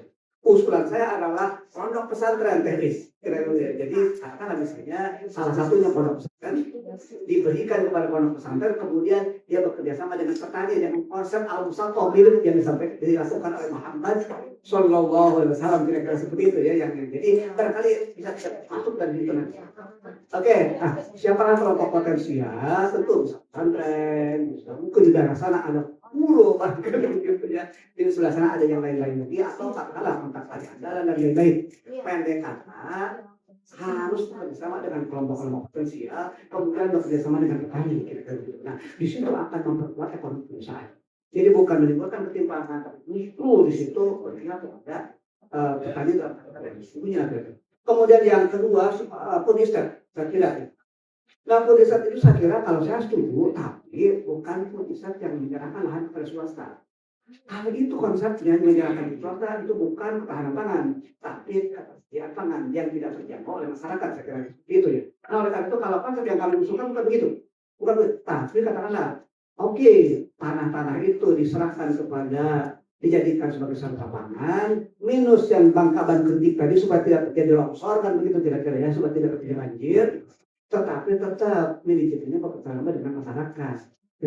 Kemudian kelemahan yang sekarang, maka berikutnya adalah infrastrukturnya, karena misalnya jalan, jembatan, irigasi, betul-betul harus sesuai kira-kira begitu. Jangan katakanlah irigasinya ada, tapi tanahnya tidak ada. Setuju kan kira-kira begitu. Atau katakanlah misalnya kayak kasus di beberapa tempat, petani diberikan tora tapi tidak ada irigasinya kira-kira begitu. Mau gimana? Akhirnya sekedar pencitraan aja, bukan kebijakan yang sesungguhnya yang berjalan. Nah, saya kira oleh karena itu barangkali Ini adalah yang ingin kami sampaikan adalah yang pertama adalah yuk untuk memperkuat akses petani terhadap lahan itu. Yang pertama kita benahi tora, yang kedua kita benahi bisnis. Kira-kira nah, ini semua harus berbasis petani. Saya mengusulkan apakah nanti ya lewat pondok pesantren atau lewat kelompok-kelompok potensial yang lainnya. Katakanlah misalnya kita pernah tuh ada yang namanya seperti apa dulu ya dari Kementerian Pertanian diberikan kepada pesantren-pesantren itu namanya. Saya lupa namanya, nama proyeknya lupa. Ada yang seperti itu. Nah barangkali kemudian ada tiga. Kemudian berikutnya adalah tadi bila perlu saya kira bangun BUMD di tingkat kecamatan atau kabupaten atau bahkan di tingkat kecamatan yang untuk mengelola tora tadi kira-kira begitu. Apakah perlu ada investor swasta? Saya kira sampai batas tertentu mungkin boleh kira-kira begitu ya. Gitu. Tapi tetap tanah itu tanah negara, kira-kira tetap dilibatkan bukan sebagai tubuh tapi dia sebagai owner kira-kira begitu ya. Tapi ini dulu luar biasa. Curah hujan, iklim hanya 2 musim, kemudian juga siklon itu tidak kena sama kita.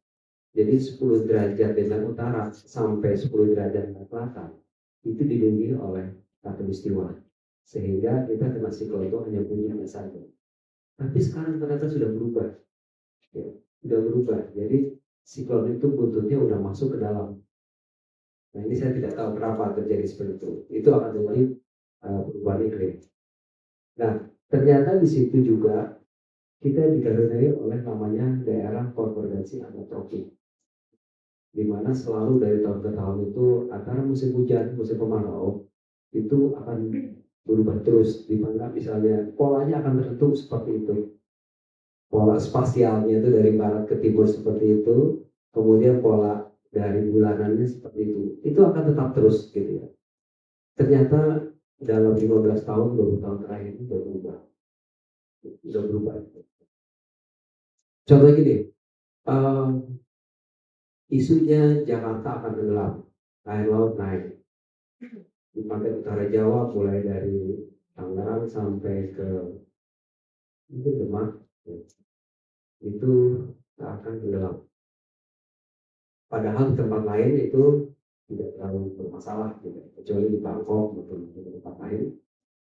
Saya waktu itu pernah kaji sama teman-teman, kebetulan saya backgroundnya S2-nya geodesi dengan 60 ITB, itu tentang web subsidence ya, dengan GPS geodetik di selatan Jawa. Ternyata di selatan Jawa itu ada pergerakan lempeng itu 10 derajat ke lintang utara. Tiap tahun itu 4 cm bergerak. Jadi seakan-akan selatan Jawa itu terangkat, utara Jawa itu tenggelam. Jadi seakan-akan, nah, dan kami dalam penelitian di daerah Pelabuhan Ratu, tadi Warung Kiara, ke selatan lagi Warung Ratu, ternyata muara Pelabuhan Ratu itu, Sungai Cimandiri, itu makin lama makin bertambah. Di beberapa tempat juga. Dan kita teliti juga, ada namanya tempat wisata Karanghau, yang tadinya batuan tidak terlihat, sekarang terlihat semua. Nah, itu mendatangkan bahwa alam ini, istilahnya gini, dengan alam ini kita harus beradaptasi. Selatan terangkat, utara tenggelam. Nah, tapi kenapa Jakarta sekarang mau bikin apa? Giant Wall Sea itu. Saya waktu itu sudah pernah polisi saya masukkan ke gubernur dan presiden juga, coba Jakarta ini bikin dihijaukan aja, mangrove lah, nggak usah dibangun bangunan segala macam. Mungkin ada sesuatu di lokasi tertentunya oke pelabuhan, tapi yang lainnya adalah untuk bangunan, untuk dihijaukan, sehingga sedimentasi yang datang dari darat itu bisa ditampung seperti itu, bukan ditutup seperti di Amsterdam karena karakternya lain gitu ya. Iya, jadi ini Amsterdam karena itu orang bilang adalah climate change, ya perubahan itu. Nah juga yang menarik lagi karena sudah bergeser perubahan iklim ini secara spasial maupun secara temporal berubah-ubah terus. Jawa Timur Nusa Tenggara Barat, Nusa Tenggara Timur yang tadinya kurang curah hujan. Malah setiap tahun tuh hanya 100, 200, yang lain bisa sampai 2000, 3000 milimeter per tahun. Ternyata sekarang sudah banyak curah hujan di Jawa Timur, Nusa Tenggara. Sehingga dampaknya, kemarin Kepala Bulog bilang, kebetulan masa saya Kepala Bulog di Pak Rijal, baru lulus kemarin, 3 dari tempat kami. Jadi tempat kami itu sekolah pasca sarjana pembangunan berkelanjutan. Ya, itu dari sekolah ilmu lingkungan gabung dengan sekolah kajian strategi dan global. Satu sekolah. Nah dibilang itu udah swasembada beras. Jadi udah swasembada beras padi gitu ya. Nah pas saya kaji ternyata sekarang di Nusa Tenggara Timur dan di Nusa Tenggara Barat kurang curah hujan, di Jawa Timur kurang curah hujan, sudah banyak sawah baru dan sawah baru karena sawah itu memerlukan air ya tapi air. Nah itu mungkin penopang dari swasembada beras. Jadi sebetulnya dengan climate change ini, perubahan iklim itu kita tangkap kemanfaatannya. Jadi kan orang kan bilang kalau climate change itu pasti bencana hidrometeorologi gitu ya, bencana hidrologi, banjir, longsor, banjir bandang, banjir rob dan seterusnya. Padahal di balik itu tuh harusnya kita menyesuaikan alam, gitu ya. Bagaimana caranya dengan perubahan iklim ini kita menyesuaikan seperti itu. Dan ini juga menjadi concern kami sebetulnya. Kebetulan saya punya cluster riset gitu ya, tapi perusahaan itu pemodelan spasial, tutupan lahan, pengenalan. Kita concern sebetulnya seberapa jauh sih perubahan iklim ini mempengaruhi migrasi hati, mempengaruhi tanaman yang lain seperti itu. Dan sebetulnya kalau bencana pasti manusia itu aja sebetulnya. Karena perubahan land use gitu ya, di lahan dan terusnya itu adalah perbuatan manusia. Benar apa kabarnya? Karena tanpa itu udah gitu. Sekarang katanya hujan udah ekstrim, udah ini. Tapi kalau misalnya fondasinya sudah kuat, fondasinya bagus, itu tidak akan sehebat yang di Aceh, sehebat yang di Sumatera Utara, tidak akan sehebat yang di Cisarua, Bandung itu. Coba lihat sekarang, hampir semua di hulu sungai itu sudah berubah fungsi. Nah, ditambah iklim yang berubah. Nah, dalam ini saya sebetulnya misalnya PPP cuma peta semua. Nah, di sini pun sebetulnya ketahanan pangan tuh mulai dari tahun 2021 pas COVID, sebenarnya itu udah mulai naik tuh. Ya, udah mulai naik tuh. Ya. Saya tidak tahu. Jadi ada beberapa hal yang kita sebagai tadi umat Muslim gitu ya melihat bahwa ini gejala ini harusnya kita manfaatkan dari climate change itu. Contoh juga gini, misalnya takut bencana gitu ya. Kan kita selalu kalau ada fenomena yang luar biasa kalau kita kaget gitu ya. Malahan sekarang beberapa riset bilang megatrust gitu ya. Kan ketakutan semua orang megatrust. Bilang wah itu dipolitikan. Padahal gini, sudah tahu bahwa kita tuh adalah daerah rawan bencana. Kalau kita beradaptasi dengan bencana itu, ini malahan mohon maaf di Gadok Ciawi dibangun 20 lantai. Padahal itu daerah patahan. Di Bandung dibangun berapa lantai bangunan. Padahal itu daerah gempa bumi. Dan tempat-tempat lain seperti itu. Makanya saya waktu ibu kota pindah ke Kalimantan itu support sekali. Dalam benak saya tadinya Kalimantan Tengah. Karena Kalimantan Tengah itu kota Palangkaraya udah bagus, kota yang direncanakan, bukan kota yang dipaksakan. Palangkaraya itu jalannya lebar-lebar segala macam. Kenapa jadi ibu kota? Malahan di Kalimantan Timur. Saya tidak tahu politik juga. Nah ini kalau bangun gedung tinggi segala macam di Kalimantan aman. Di Jakarta, di Bandung, di Bogor gitu ya.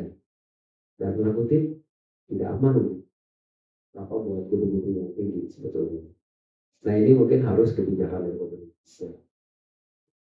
Sama lah namanya orang berperkirakan bahwa bencana itu kaget terjadi. Tapi seperti orang gini, rumah saya kebanjiran. Ya, misalnya rumah saya kebanjiran. Terus pas musim kemarau kan kita tenang aja, santai aja. Tapi pas kebanjiran kaget. Yang disalahin pemerintah lagi, salahin pemerintah lagi gitu. Padahal ada perbuatan dari mungkin dari dari diri kita sendiri atau dari istilahnya pengembangnya seperti itu. Makanya saya selalu bilang kepada teman-teman atau kepada partner saya bilang, tolong kalau misalnya beli rumah, tolong beli tanah segala macam, analisis dulu, dipelajari dulu, bahaya atau enggak. Juga dari administrasi ya. Sekarang mohon maaf nih, saya berkritik ke BPN. Satu tanah ini sampai sekarang masih banyak yang bilang, gitu ya. Saya riset juga, di selatan Jawa, di Sukabumi, di Banten sana, itu ketahanan pangannya nomor 1 di dunia saya perkirakannya. Dan saya pernah nginep berapa kali di sana, itu ternyata hanya 1 kali panen, harus 1 kali tanam padi selama setahun, tapi swasembada pangannya, padinya bisa sampai bertahun-tahun. Dan kesepuhan. Jadi kalau dari Sukabumi ke selatan di Solo ada kesepuhan. Nah itu ada 13 kesepuhan, yang 4 di Sukabumi, yang 9 ada di Banten. Adalah mereka yang dari kerajaan Pajajaran yang diserang oleh Banten, kemudian pergi ke Gunung Halimunsalam.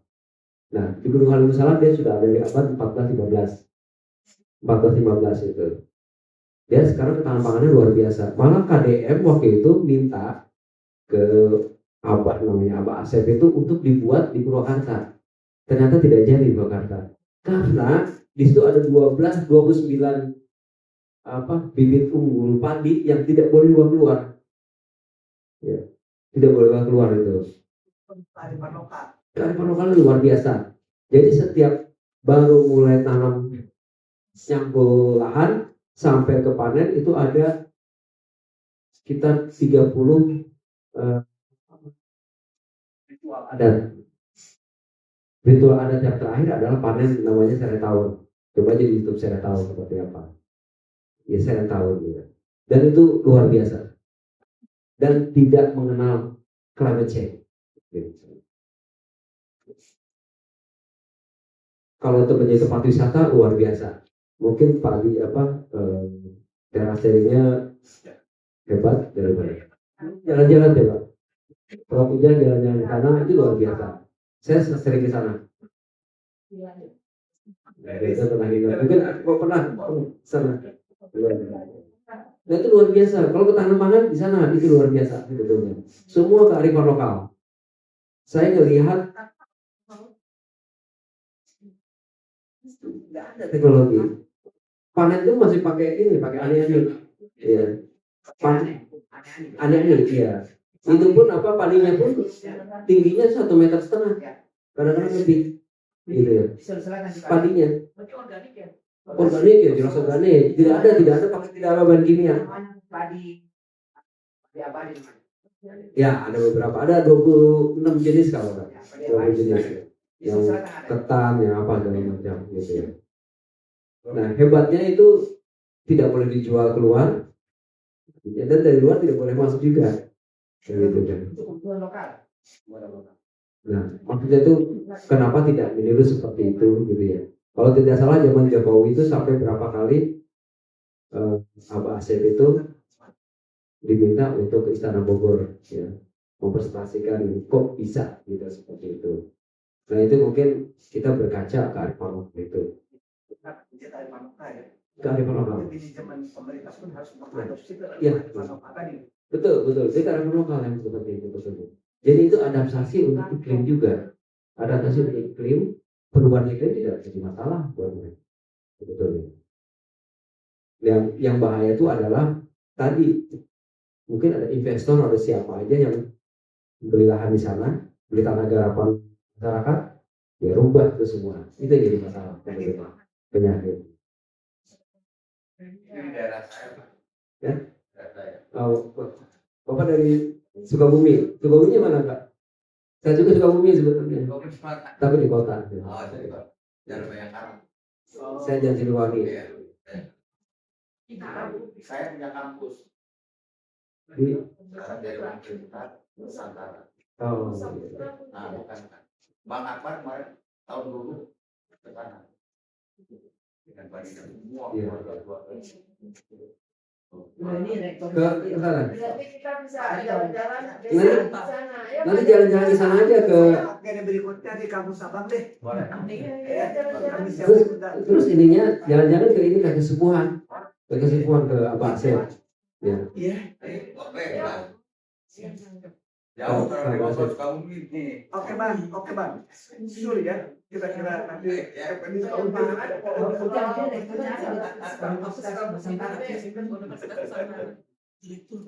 Ya itu Akhirnya kearifan lokalnya luar biasa.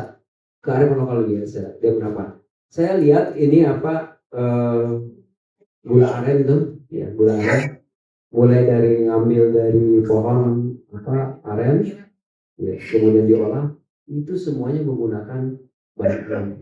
Jadi kalau mau padat, dia bilang ini loh daunnya nih, gitu ya. Nggak ada pupuk. Padi maksudnya. Kalau padi mereka kalau tidak salah karena didiamkan padi itu, jadi 6 bulan sampai panen. Waktu itu masa berannya itu dipakai buat kolam ikan, kemudian buat palawija, tapi palawija punya organik atau didiamkan sebetulnya. Mungkin dari itu jadi pupuk untuk padi sebetulnya. Iya, pupuk. Jadi satu kali panen satu kali aja. Dan di situ saya lihat memang mau musim kemarau, musim hujan tidak ada soal gitu. Hujan ekstrim pun saya lihat kan kalau di pantai selatan Jawa kan sering tuh badai segala macam, tapi tidak terpengaruh begitu. Nah ini harus kita contoh ya, harus kita contoh bagaimana alam itu rusak ya karena perbuatan manusia. Jadi di sana tuh banyak pamalinya, Pak. Pamalinya. Jadi gini pamali itu nggak boleh dilakukan sesuatu yang bertolak belakang dengan kebiasaan. Itu luar biasa. Itu hanya iya, menjaga alam ritual. Tapi saya lihat memang di sana udah Islam semua, Muslim semua. Beda dengan di Baduy. Di Baduy agamanya kan lain. Kalau di situ udah Islam semua. Baduy Islam. Ya itu luar biasa. Jadi saya berkesimpulan. Kita kalau datang Pak ke sana, Dedi. Ya. Sebulan sekali ke Danau Kidul. Dedi. KDI. Iya. KDR. Bandina Kota juga. Hijab Tapi saya ada gambar. Udah pakai hijab Ya, itu kan dengan dunia lain. Nah, tapi kita berkaca bahwa dengan perubahan iklim ini kita menyesuaikan itu aja sebetulnya. Jadi jangan dianggap bahwa perubahan iklim ini menjadi momok soalan yang besar. Justru dengan perubahan iklim itu padi, lahan pangan bisa ditanam di mana saja. Padi ya di Nusa Tenggara Timur banyak tanah. Malah Nusa Tenggara Timur itu kan ada khas sawah yang kayak jadi laba-laba itu loh, bagus sekali sebetulnya. Memang bentuknya mangkok, dan bikin sawah itu sampai viral juga betul. Jadi banyak. Kami pun kemarin tahun 2022 kerjasama dengan Badan Ekonomi Geospasial, kemudian Kementerian Pertanian itu memetakan berapa luas sih lahan bambu sawah gitu ya. Ternyata beda-beda. Badan Ekonomi Geospasial seperti ini, Kementerian Pertanian bilang seperti ini, BPS bilang seperti ini, ternyata beda-beda. Akhirnya di peta ulang lagi. Keluar ada sekian puluh juta ya lahan sawah. Karena kan belum tentu seperti di Kasepuhan, ternyata selain sawah basah, di sana juga mengenal sawah yang tidak basah, gitu ya, sawah kering, gogo itu, bukan di gogo itu, bagus juga di sana di gogo. Jadi waktu itu disajikan juga, ini tempat di gogo, coba dirasakan, ini tempat di yang sawah, rasanya sama, nggak ada bedanya, gitu. Karena jenisnya beda yang ditanam. Nah, jadi sebetulnya ketahanan pangan itu tidak, dalam tanda kutip, tidak perlu air juga. Jika daerah tersebut memang curah hujannya ada terus, apa salahnya apa di lahan-lahan yang ladang ditanam padi juga seperti itu. Dan luar biasa lah kalau saya lihat, harusnya yang salah itu adalah manajemen manusianya, Pemdanya. Oke, kita salahin Pemda gitu kan, atau pemerintah, karena mereka dalam tanda kutip banyak yang tidak peduli kepada rakyat, itu aja ya. Dan mohon maaf, banyak sekali di daerah itu dibentuk apa asosiasi atau persatuan apa gitu ya. Kalau di Jakarta Betawi Repuk, Betawi ini, itu di Jawa Barat lebih banyak lagi ternyata gitu ya. Jadi kalau waktu itu saya punya tanah gitu ya di Parakan Sawah sana, saya bina petani segala macam, nggak berhasil tuh ternyata gitu ya. Terus saya lapor, ini kok seperti apa sih? Karena banyak aparat desa yang nakal lah segala macam seperti itu. Saya laporkan, malah dibilang gini, mendingan nggak usah punya tanah di sini deh daripada berhadapan dengan perkumpulan apa gitu. Wah, ini preman semua, saya bilang gitu kan. Nah, ini jadi persoalan itu, mohon maaf, di Sukabumi ya banyak seperti itu, mengatasnamakan itu jadi persoalan besar. Termasuk kami produk syariah diganggu Pak. Hampir semua diganggu. LSM ini dengan dari ini nggak syariah, tapi untuk mereka malah. Tapi saya sekarang di sana Bu. Nah, di sana saya punya Parakan Sawah tuh udah pada takut tuh seperti itu. Saya bilang salah pada transport. Nah, ini jadi persoalan besar. Jadi pada intinya kesimpulannya tadi, dengan perubahan iklim gitu ya, sepertinya kita menyesuaikan untuk ketahanan. Dengan perubahan tadi bencana-bencana itu kita menyesuaikan lah. Makanya gitu, dalam tanda kutip, Sukabumi kan daerah gempa. Kenapa rumahnya tidak panggung semua? Aman gitu ya.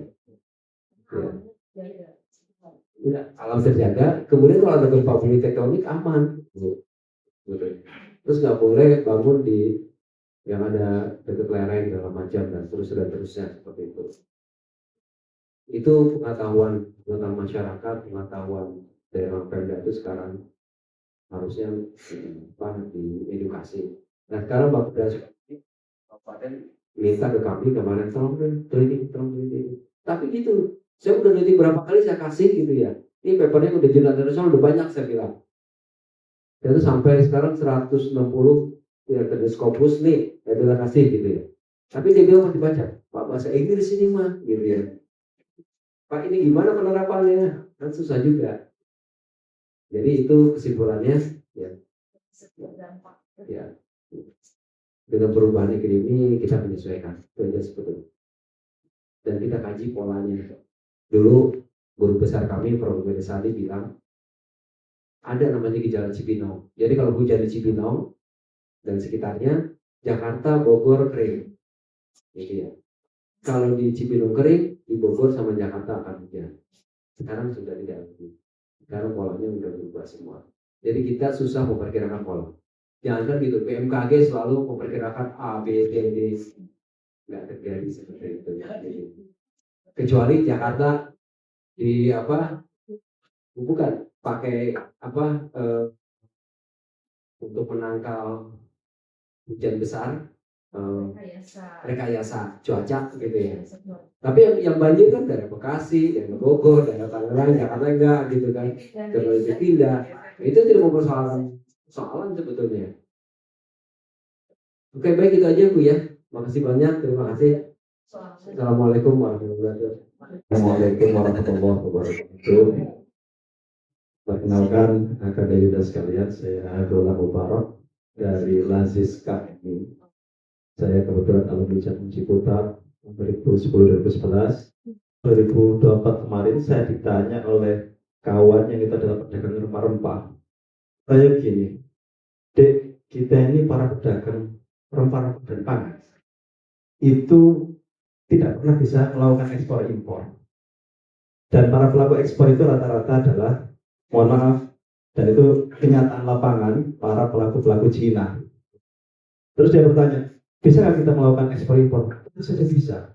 Bagaimana caranya? Saya sampaikan bahwa di setiap kedutaan besar di dunia kita ini ada namanya ITPC, Indonesian Trade and Promotion Center, di mana kemudian setiap pedagang lokal dengan produk apapun ke sana, wajib hukumnya ITPC untuk mengantarkan pada calon buyer.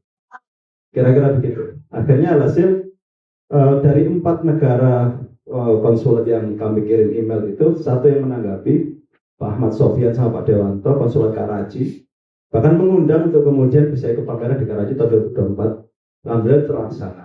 Nah, sampai sini kemudian Pak PP dimulakan Lombok, saya kemudian bertanya besar sebentar, apalagi juga termasuk diskusi kita hari ini, masalah ketahanan pangan yang menurun. Ini sesungguhnya secara teoretik maupun secara faktual lapangan tidak masuk akal. Sangat tidak masuk akal dan tidak benar. Bahkan secara moral ini sebuah hal yang sangat buruk sekali. Kenapa? Karena kita ini negara produsen bahan baku yang dibutuhkan dunia. Jangankan pangannya, rempah-rempahnya pun dibutuhkan. Artinya begini, kalau kita tidak beli iPhone, tidak beli HP, tidak pakai WiFi, tidak langsung mati. Tapi kalau orang tidak beli beras dari kita, tidak makan hari itu juga bisa mati. Kira-kira begitu. Nah, sampai sini kemudian saya ada beberapa hal yang kemudian saya temukan di lapangan bahwa mungkinkah para petani akan meninggalkan pertaniannya, atau mungkinkah anak muda tidak mau bertani ketika harga pertanian atau harga pangan itu masuk dalam harga standar internasional? Tentu tidak mungkin. Artinya begini, harga pangan kita murah sekali. Sementara kebutuhan pangan dunia dari Indonesia sangat tinggi.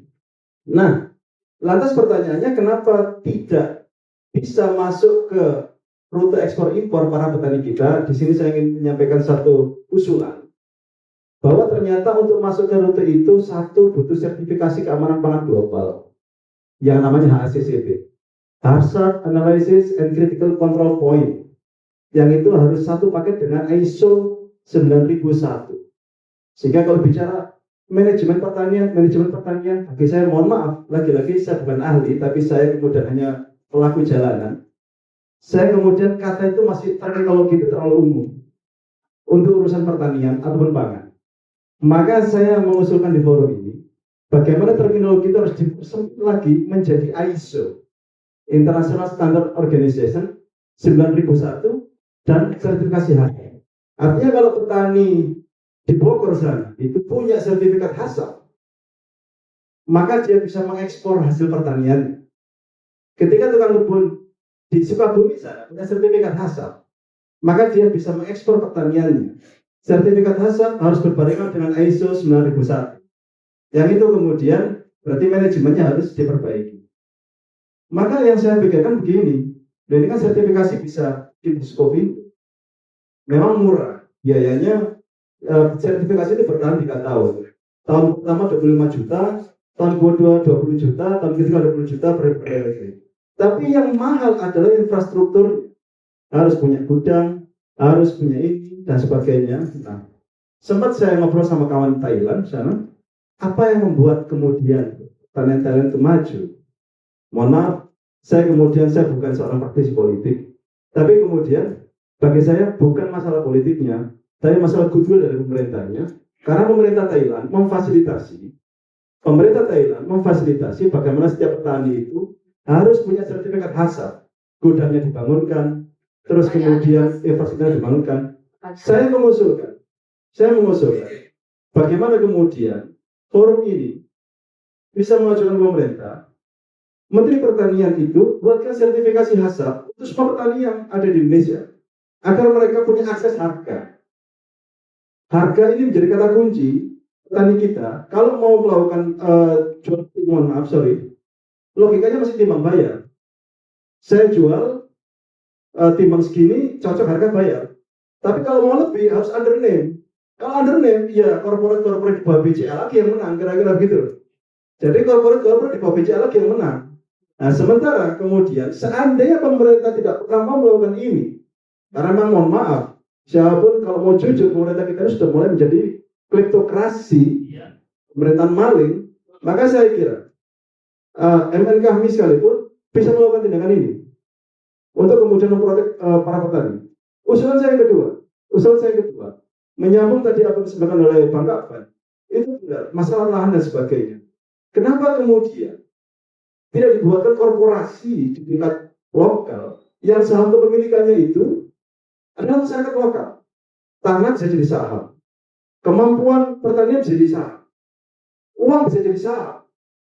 Sehingga kalau kemudian tanahnya menjadi satu manajemen yang utuh dalam sebuah korporasi, pemerintah bisa mengeluarkan uang untuk itu, yang mana setelah itu mereka bisa dengan jujur itu meminta pajak. Nah, sekarang pemerintah nggak punya kontrol siapa, terus minta pajak itu fatal. Usulannya 2. Nah, 2 itu. Terus saya mau informasikan satu hal. Yang 3 ganti. Oh iya itu. Nah ini kementerian. Satu hal, kemudian begini. Singkat aja ya, Mas. Singkat. Kalau kemudian tadi dibilang kita impor bawang putih, itu bahasa halus. Bahasa lapangannya adalah ada beberapa komoditas penting yang hari ini kita makan sehari-hari, termasuk kacang tanah yang kita makan depan, itu adalah sudah punah di Indonesia. Ya. Bahasanya bukan lagi impor, punah. Bawang putih punah, kedelai punah, kacang tanah punah. Kok bisa katakan punah? Saya pernah melakukan impor untuk kemudian kacang tanah itu. Kacang tanah punah, ketumbar pun yang di dapur punah. Ya. Pertanyaannya kemudian pemerintah atau negeri ini apakah masih ada kalau kemudian tidak bisa melakukan proteksi terhadap negerinya seperti itu? Dua saran saya. Satu, sertifikasi bangun infrastruktur untuk standar ISO para petani. Ya, cukup. Yang kedua, bangun korporasi, bukan koperasi ya, holding corporate untuk petani lokal, sehingga apa yang mereka miliki bisa dikonversi jadi saham kepemilikan. Yang ketiga, ya kira-kira itu yang bisa kita pahami. Terima kasih. Assalamualaikum warahmatullahi wabarakatuh.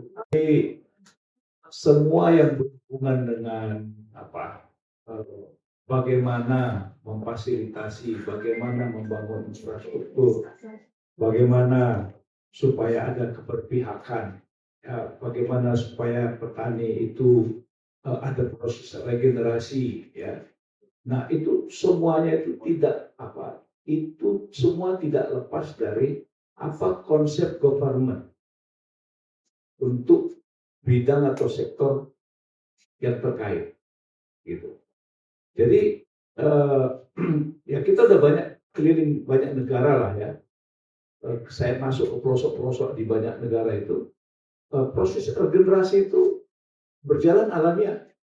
Kenapa? Karena mereka melihat bahwa mereka bisa hidup dari situ. Mereka bisa hidup. Masa depan mereka merasa nyaman. Nah, pertanyaannya sekarang, apakah kalau dunia kita di Indonesia misalnya, kalau cerita pangan itulah persawahan, lalu pertanyaan, adakah mereka punya harapan masa depan terhadap anak-anak? Yang ada adalah semakin sempit lahannya, itu dia jual. Nah, kemudian status pemilikan yang sifatnya hak milik itu sangat luar biasa. Kok saja jauh-jauh di Bogor, ya, di Bogor aja itu di daerah bekas Akan Sanjaya itu, ya, semua itu dulu masyarakat petani. Sekarang itu udah perumahan bagus. Nah, lalu kemana mereka? Akhirnya mereka pergi ke daerah pelosok-pelosok cari tanah murah, dan itu selalu yang dihajar adalah kawasan hutan. Nah, ini satu contoh. Kenapa? Karena itu tadi area yang sangat strategis untuk kebutuhan pangan itu tidak terproteksi, dan kemudian pemilikan lahannya. Tadi disinggung tentang HGU, ya kan? Ya berapa banyak di daerah sekitar Jabodetabek ini, ya, yang dululah kawasan hutan BTPN misalnya, kemudian BTPN habis, berubahnya bukan apa? Berubah jadi perumahan-perumahan. Nah, jadi antara pangan dengan perumahan, nah itu saling rebutan. Nah, berbeda kalau kita lihat misalnya di negara-negara Timur Tengah. Di negara-negara Timur Tengah, contoh yang paling gampang itu Saudi.